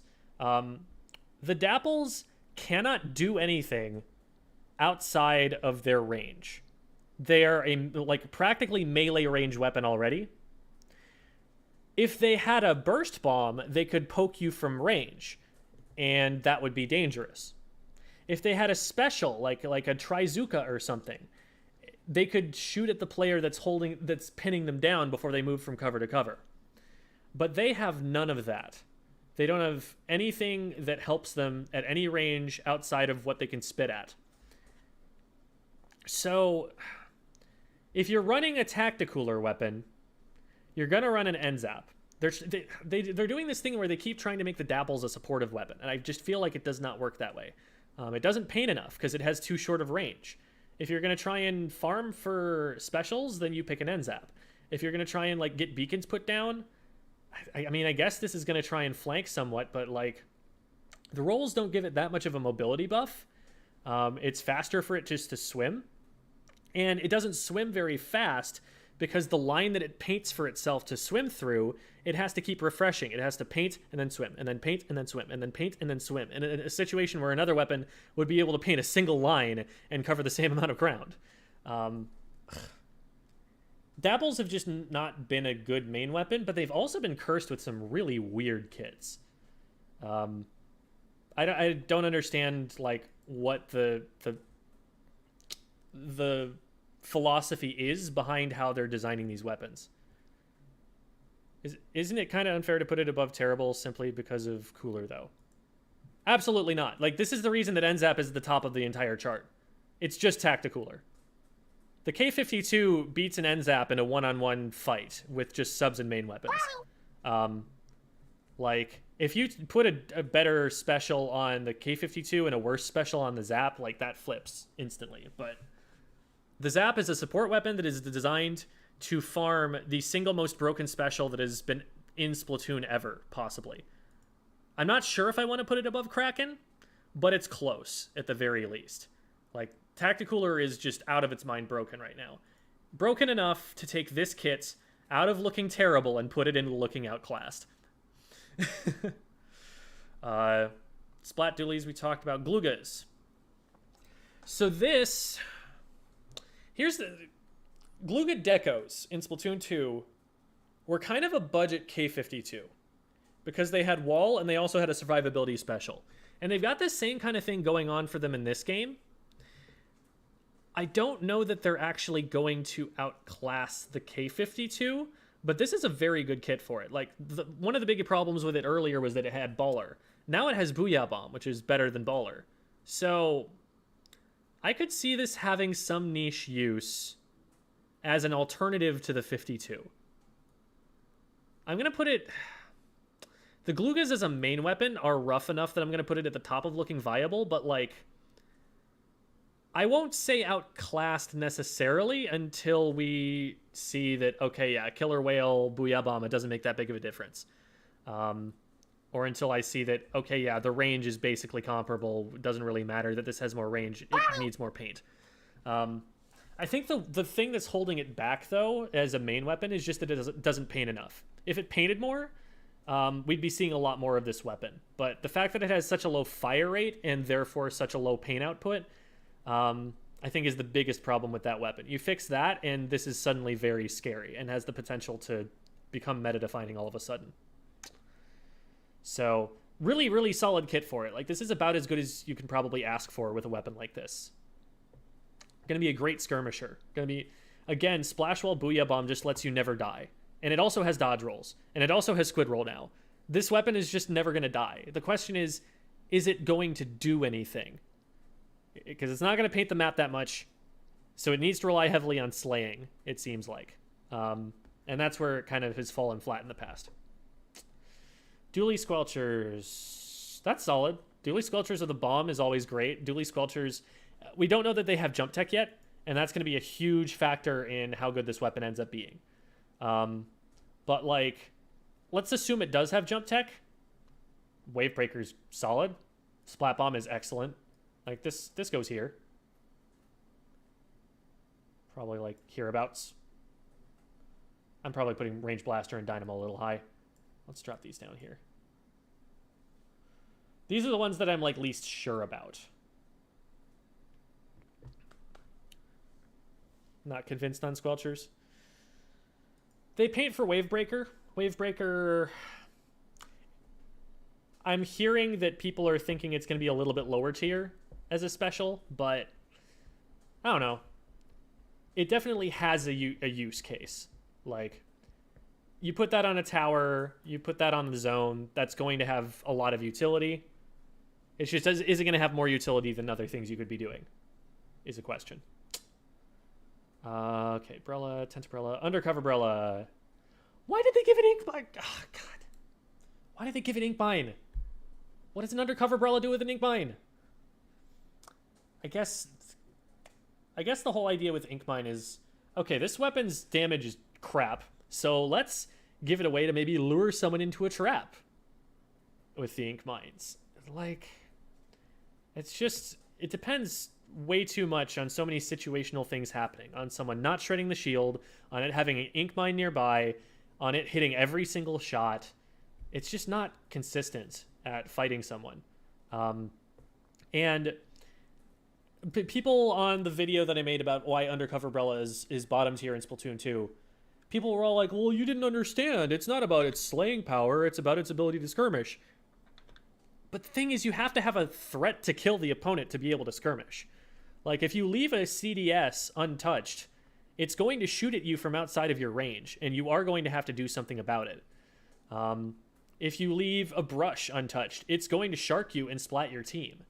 If you leave an Undercover Brella untouched, you suddenly snap to it like, oh, there's an Undercover Brella there. Bomb, shoot it a couple times, it's dead. And that all that before it can do enough DPS to splat you. It's just not threatening. It's got less kill power than an Aerospray. It's got less kill power than Charger tap shots. If you were to take the charge mechanic out of the Charger and just give it tap shots, that's still a better weapon than the Undercover Brella. So it needs a very powerful kit to support it being able to do what it does. And this is not it. A Reef Slider is better than Splashdown that it had in Splatoon 2, but the Inkmine's not doing anything extra for it. Like, if it could get a damage combo, let's say, off of... It can't even get a damage combo off of a Torpedo or a Burst Pump, because that does 60, and it does, like, 35, doesn't it? Or does it do 40? If it does 40, then that could be a good damage combo, like Torpedo roll into a single shot, but I don't think that's how it worked, because otherwise I would have remembered people doing that on the Kunder. Not good. Not good at all. This is going into looking terrible. And then Splatana Stamper. Burst and Zipcaster. This one's the hardest to judge, because this is the one new main weapon that we really haven't seen very much of. I am actually going to go and look at the treehouse, because the treehouse is where we've seen the most gameplay footage of this. Treehouse, Splatoon 3. Play however you prefer to. Oh, single player. It was single player, I think. I think it was like here. Here it is. Right. Like the amount of ink. Okay, so that's a relatively slow fire rate.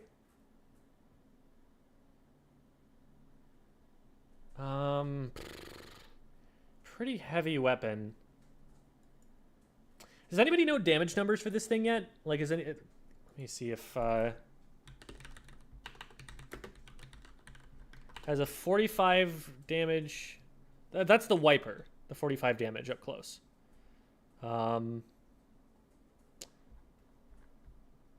Seen some from a JP Splatoon 3 demonstration. Hacker play with it. Yeah. Splatana, Stamper.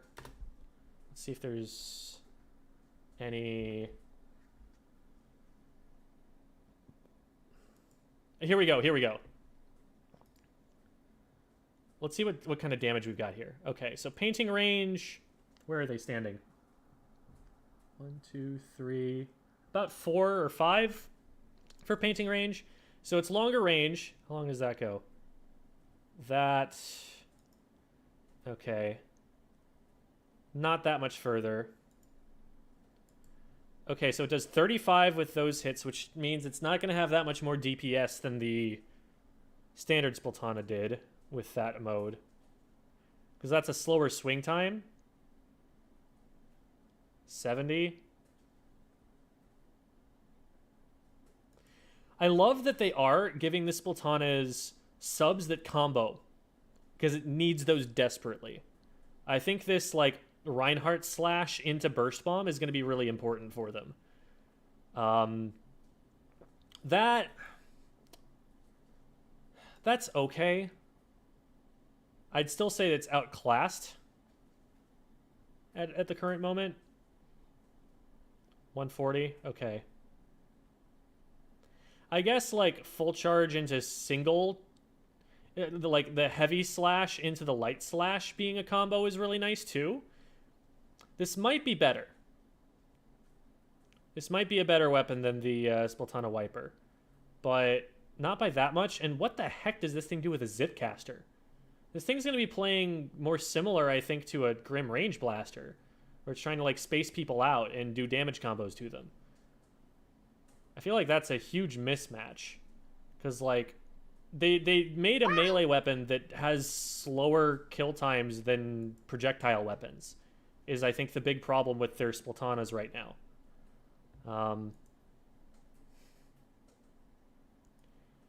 I'm going to put this at the bottom of looking outclassed, but it's almost down in terrible, just because its frame data is so bad.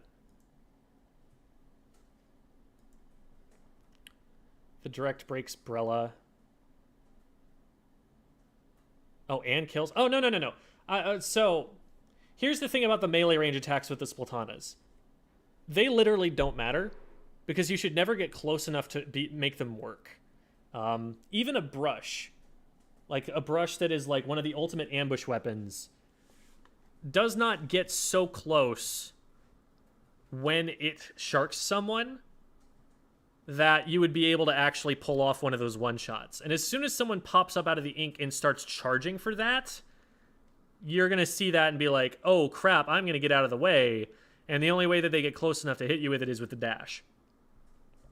Which is adding to the kill. Like, literally, if I see one of those pop up out of the ink and start charging with a Splattershot, I can probably splat them before they even reach me. The kill time is just not there with those weapons. And if they were able to hit that from slightly longer range, I might be interested. But the fact that you have to be like within half of those, you know, the lines that were on the ground in the training room, you have to be like halfway between those two lines where one target is on the line to be able to hit them with that. It's just, you got to be too close. You got to be sneezing on them. Even the Dapples have longer range than that one shot, and the Dapples already have a problem that they get kited by any weapon with any more range than they have. So I don't think that melee attack really factors in at all.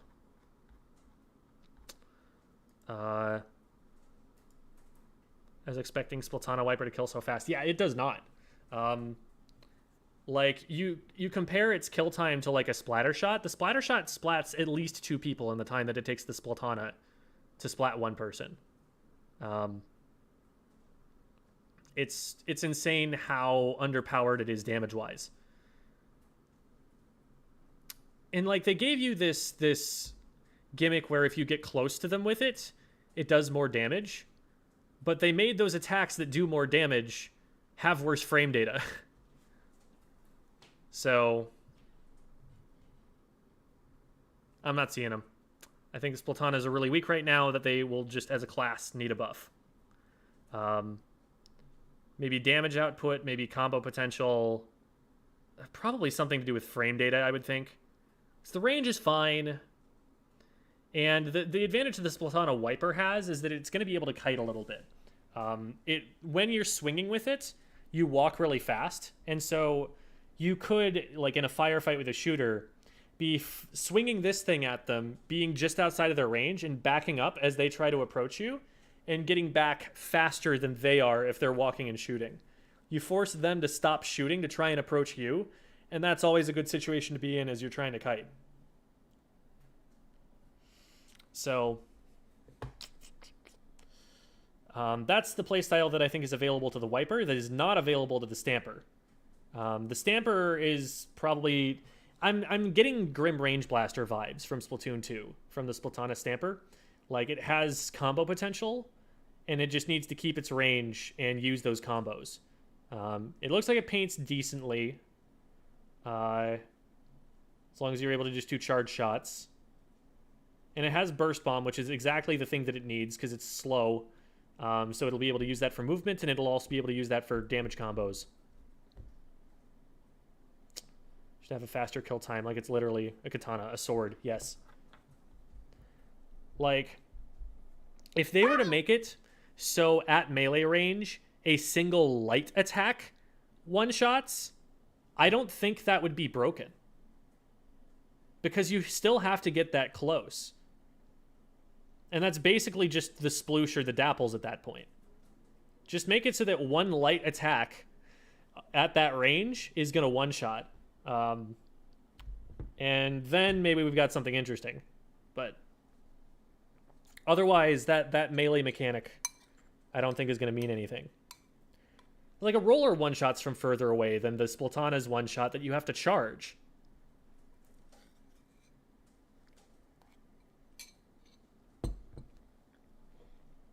Yeah, bringing a knife to a gunfight, exactly. I think I used that expression before. Pertaining to the Ultra Stamp, though.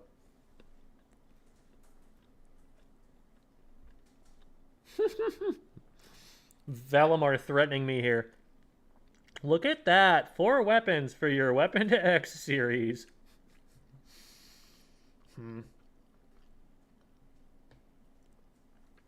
Okay. Now that I've got this, I'm very curious to go and look at how it compares to Chara's. Because I know Chara just made one.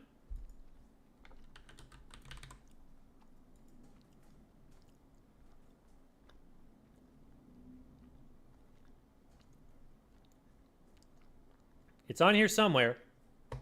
I think. There it is. Okay.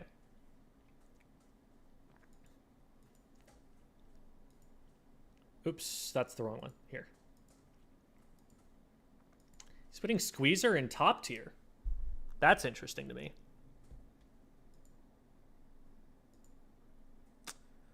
Dually Squelchers. Yeah, I mean, they're Dually Squelchers. I wouldn't blame them for this. And the buckets I am very torn about. Like, they could be amazing. Yeah, Splattershot and Splash are going to be fine.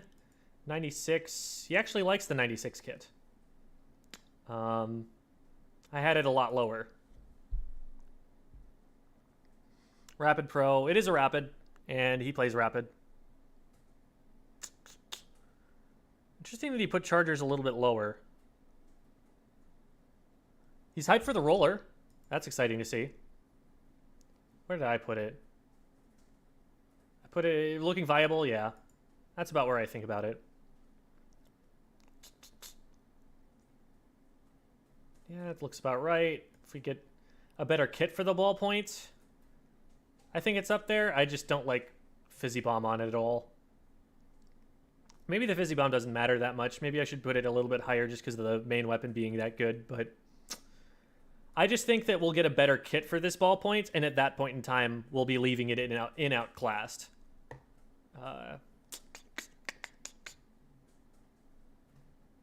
I wonder how many kits we're going to get for these weapons, because this is a lot of weapons.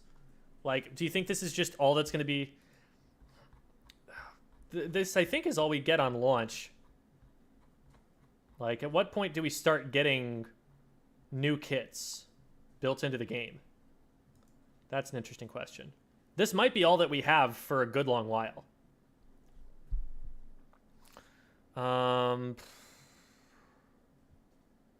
Dualies. Yeah, I can agree with that. I can agree with that. Nautilus, just on the nature of the main weapon. And he's a little bit more optimistic about Splatana Stamper than I am. Jet, okay.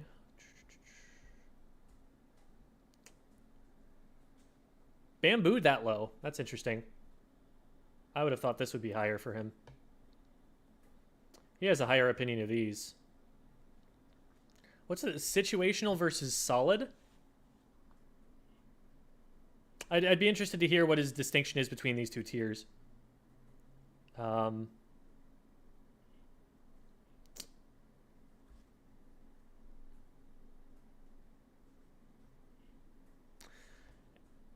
This, I mean, the kit's not great, and the weapon is outclassed.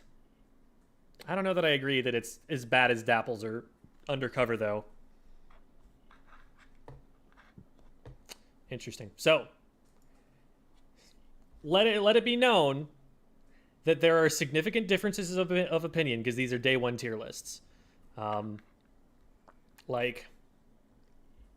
This is a thought exercise for me to look at what kits there currently are in the game and how a player at a competitive level is thinking about what's going to be most useful. We could both be wrong. Who knows? I could be right. Chara could be right. Definitely some huge points of difference there. I'd also be curious to see what FLC thought. I haven't looked too much into what FLC has been saying lately. But just know that, like, there's not, like, substantial agreement about a lot of things competitively right now. This and this, yeah, those are busted. But everything else, it's like, I don't know. We'll have to wait and see. So, I think that's about all I have to say. I'll stick around for a little bit to answer some questions, though, if we have any. Thoughts on H3? I'm confused why it's one of the best weapons. It has Tacticooler. H3 has Tacticooler. Tacticooler is insanely broken right now. And H3 is a weapon that paints pretty well, that has always been like an alternative in the support meta to the N-zap. As soon as Tacticooler gets nerfed, I think both of these weapons drop a tier. And they'd better nerf it, because good lord is it overtuned. Yeah, FLC loves the ink brush kit. Like, the way that I interpreted how he said that was that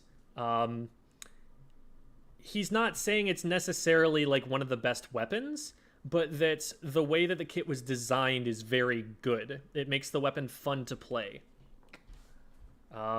It's suited to the weapon. It has synergy. So, and I totally agree. Like, I was talking about this earlier, but Killer Whale it will target enemy players, obviously, but it will also have its starting point based on where you were standing. And the ink brush has the unique ability to roll with the brush that enables it to put those starting points in different places. And so it can get more varied use out of the killer whale in its current form, which is just super duper cool and just something you don't get on other weapons. Yeah. Tacticooler is almost like, it's almost to the point of you'll probably win, and if you don't, it's still to your benefit because you still get back faster than it took them to splat you. Like, that's how insane Tacticooler is. You drop a Tacticooler and your team goes in with it, and you should just win that fight unless they overwhelm you with specials. You splat 2 people in an engagement, and by the time you get around to splatting the 4th player, those 2 are already back in play because they've been able to super jump back in with the quick super jump that it also gives you. It's really dumb. It needs a substantial nerf. K52, I keep saying K-Gal because, like, that's what this is. It's a wall on an unchanged Splatoon 2 52 gal. I feel like this is a problem that it's still in. Like, you got to do something to it. Maybe decrease its paint output a little bit. Because it was really the paint output buff that brought it into the meta. And maybe it was strong before then, but once people realized, oh, this thing also still paints, that was when people started running it in Splatoon 2. And that was when it just suddenly took the meta by storm. Thanks for the subscription, Detective WJ. What were you liking about the Hydra? The Hydra has the kit of its dreams, basically. It doesn't really want bombs, necessarily. It's not going to use them as well as other weapons will, but the scouting from the auto bomb is actually insanely good with it. Like, the V Hydra kit minus the special is actually really good. Being able to spot where someone is from pretty far away before they're flanking you, you know, being able to, like, throw it at a ledge to see if there's somebody underneath the ledge to know whether you're getting sharked by a Slosher. That's really good utility. And now it has a Booyah Bomb, because, like, a lot of the time when I was playing with Devi would be like, okay, I'm either going to play Hydra, or if we want a Booyah Bomb, I will play Heavy. People were specifically playing Heavy just so that they could get the Booyah Bomb out of it, even though it wasn't the main weapon that they would prefer. Now it just has the Booyah Bomb. I think it's, like, an ideal kit for it. And I still don't think that it's going to be useful on every single map ever. But I think that it's going to be useful on enough maps, especially the way they're designing them right now, that it's going to be even more powerful there. And what's also really good about it is that there are a lot of maps that are being designed with bridges that go up over the top of mid. You're getting a lot of, like, extra high ground and vantage points. And that's exactly what the Hydra wants. The Hydra's best map in Splatoon 2 is Kelp Dome, where it can use those grates and shoot down at people. And you've got that on Mincemeat. You've got that on Eeltail. You've got those kinds of, like, bridges across mid everywhere right now. And the Hydra is in a perfect position to take advantage of that sort of thing with its run speed buffs. So I think Hydra is going to be better, and it was already situationally pretty good in Splatoon 2. So I think there are going to be more situations where it's good in Splatoon 3. What would Burst Bomb on Dynamo do? Let it move. Let it paint its feet faster than in, like, 1 whole second.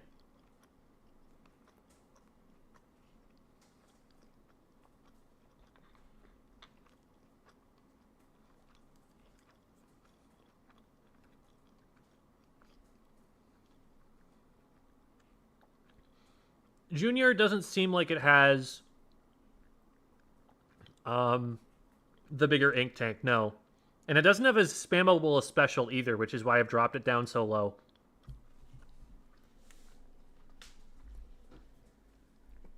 If Junior gets a kit with a good support special, it skyrockets.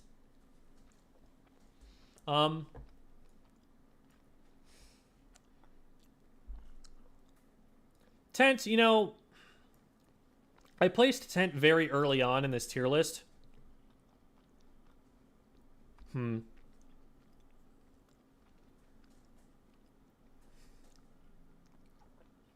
Tent actually is in a position to be one of the premier ink vac users. I'm probably going to put it back up here, actually. I think this is a better spot for it. Because, well, I was talking with Bab about this weapon. And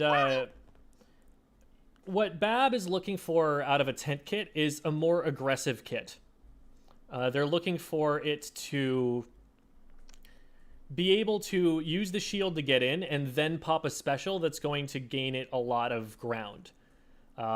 Ink vac is a good panic button, but it's not going to aggress the enemy team. It's not going to force people to look at the tent, because that's the tent's main goal in life. The tent needs people to be looking at it. It needs the attention of the enemy team. It's a skirmisher. So it can keep itself alive a little bit better with the ink vac, and it can maybe start off a push, but it could already start off a push because it's already got a shield. So the ink vac, I feel like it's maybe a little overkill having it, although it is going to be really funny to have a tent shield moving forward and it's facing backwards and ink vacking, and it just be completely invincible the whole time. I think that someone's going to do that, and it's going to be really funny. But like, the weakness of the tent is that it has very inconsistent damage and a slow kill time unless it gets a like full damage direct, which it can only do at like tickling range.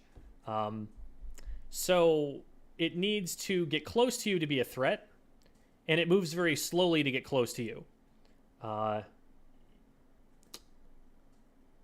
It wants something a little bit more aggressive than the kit it currently has, and I think that this kit is going to get outclassed, potentially, unless ink vac ends up being so important that they want to grab it anyway for that. The main weapon definitely has a lot of potential. I would probably put it above Dualies at the moment. These are a little bit unordered right now. Splash needs to be way higher than that, too. Do a little something like this. Oops, not there. GooTuber is a big question mark for me. That could be higher. A little bit of rearrangement there. Can Killer Whale target an entire team or only one person? Killer Whale can target one person, or it can target 3 people separately, or some combination. So it can target 1 and then 2, or 2 and then 1. Sorry, yeah. So there are 3 segments. The Killer Whale has these 6 little lasers, and 2 lasers will each target 1 player. And what you do is you aim it with your motion controls, and it'll show you which player it's targeting. And then the lasers will fire off in a predictable order, in a predictable time frame, so that if you want to target the same player with all 3, you just keep the targeting reticle on that 1 player while all 3 of them fire. Whereas if you want to target 3 individual players, you target this player, wait for that laser to fire, and then immediately shift to the next player, and it targets that player with the middle lasers, and then you shift to another player, and it targets those with the bottom lasers. So it gives you a little bit of flexibility there, but you can't target quite the entire team, but you can get displacement on most of them.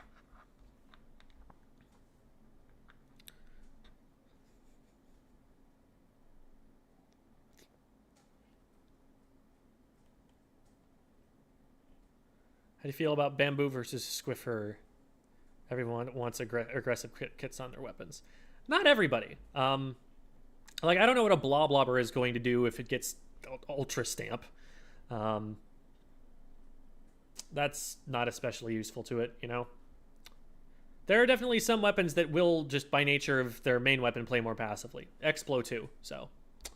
Anyway,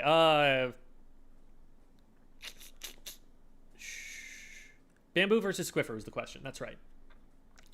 So, Squiffer is the weapon for guaranteed one-shots. Bamboo is more a weapon for walling someone out. Squiffer is a lot more aggressive. It plays more like a midline weapon. Bamboo is closer to the anchor role. Bamboo is more of a, I'm going to stand here and be a brick wall, and you cannot approach if you try and go through my range here. Because the Bamboo has a faster fire rate than even the Squiffer does, which enables it to reliably hit shots.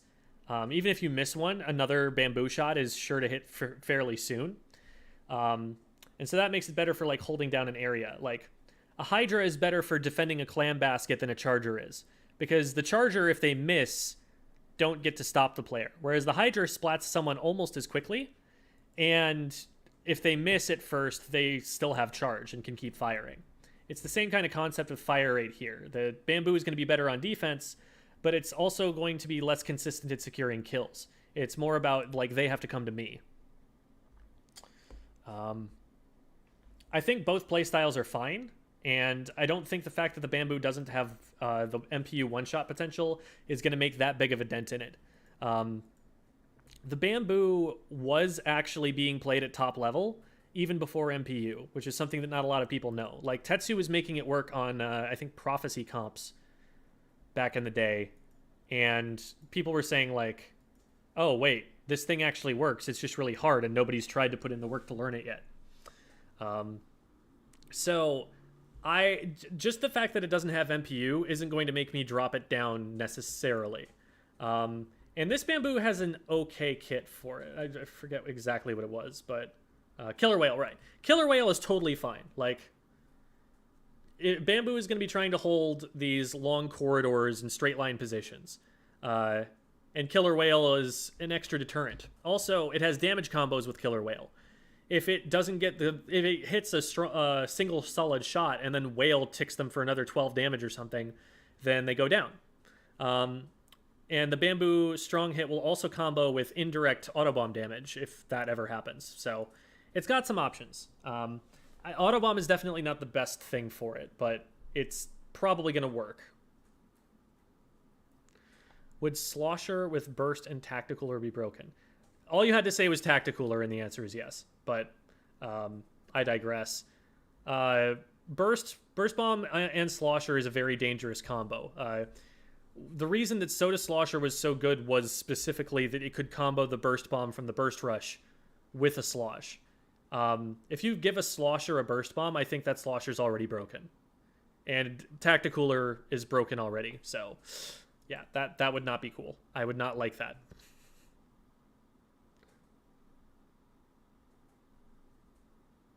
Trying to avoid Killer Whale is annoying. I'd say more annoying than trying to avoid missiles. I don't agree with that. You just have to, like... because what'll happen is the lasers will just move in a given direction and then slowly move back. As soon as you've juked them once... you don't have to juke them a second time. You can just keep moving in that same direction. Well, I guess in Splatoon 3, it'll be harder to dodge than missiles. That's true. Because in Splatoon 3, the missiles...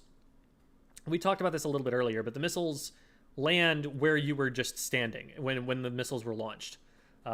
They do not track you at all. Like, they don't have that, like, few seconds where they're flying through the air before they target you. They target you right away. So you have a lot more options to move away from them before they hit you, and they should be a lot easier to dodge. And they'll be able to dodge. What's more important is that you'll have more time to dodge them. So you can, like, if you want to dodge them early to give yourself time to be firing as they land, you have that option now. Whereas in Splatoon 2, when the missiles fell... if you were in range of those opponents, you knew that they were scrambling. You knew that they were not in position to fight you yet. In this game, it may well be that by the time you get to them, they have already dodged the missiles, and now they can engage you before you've even been able to do anything with them. It changes the timing window on how the push needs to be timed with missiles. So I think they're going to be relatively weak compared to how they were in Splatoon 2. Might still be good, but... Splatana is that low? Yeah, I think the Splatana Wiper is one of the weakest weapons in the game right now. And it's very close to being viable. It's very close to being usable. But it just does not have the DPS. It needs to be able to splat things faster than it can. For the range that it has, for the fire rate. For the range that it has, for the damage that it does. It also doesn't have a kit that's good for it. Like, the Ultra Stamp has the same problem as it, that it's like, okay, well, if you get into melee range, you're dead, but this is a game where you have projectile weapons. This is a game where you have things like the 52 with a wall. You can't just bring a knife to a gunfight unless that's a very, very fancy knife.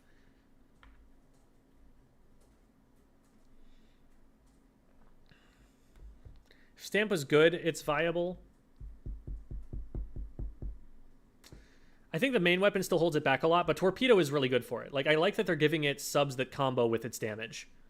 That drastically increases the skill ceiling, I think.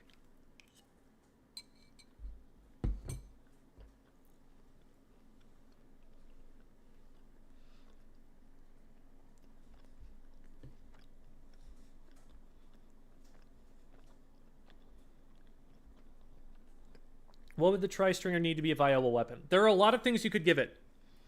If it painted better in the long-range shots, that would be huge. I think you should reduce the charge time on it because it charges slower than a charger for doing less damage and having less range. And that damage is also less consistent because you need to hit on all 3 reticles.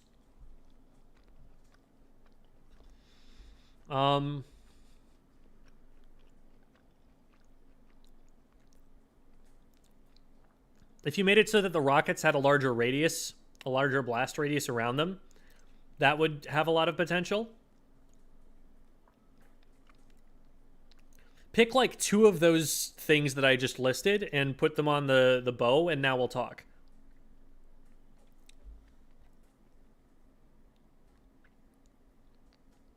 Have you seen the new paint tech for Stringer? You mean the paint tech that I put on TikTok? That I retweeted as soon as Fia found it? Like...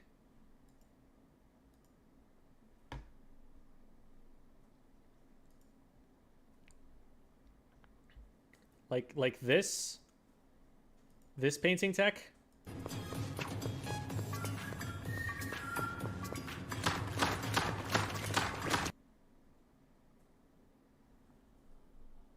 Yeah, I am the one who is circulating this.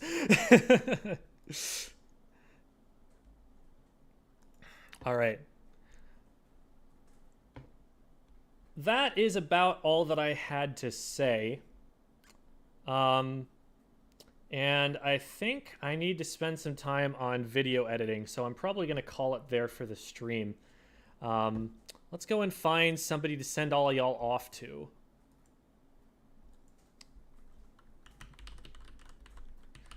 For those who are on YouTube, if you want to participate in the raid, just hop on over onto the Twitch channel. Oh, shoot. Yeah, hop on over to the Twitch channel. And thank you for the follow, Swaggy. Swaggy P. All right, let's go say hi to Captain Bob. Bob is a cool dude, hence Captain Bob Dude. Bob plays for a team called Kingmaker.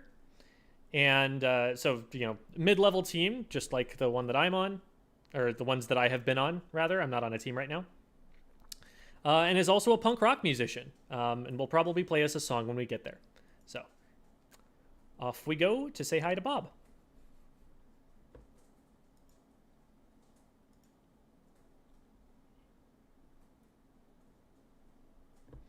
All right. Bye, everyone. Thanks for watching.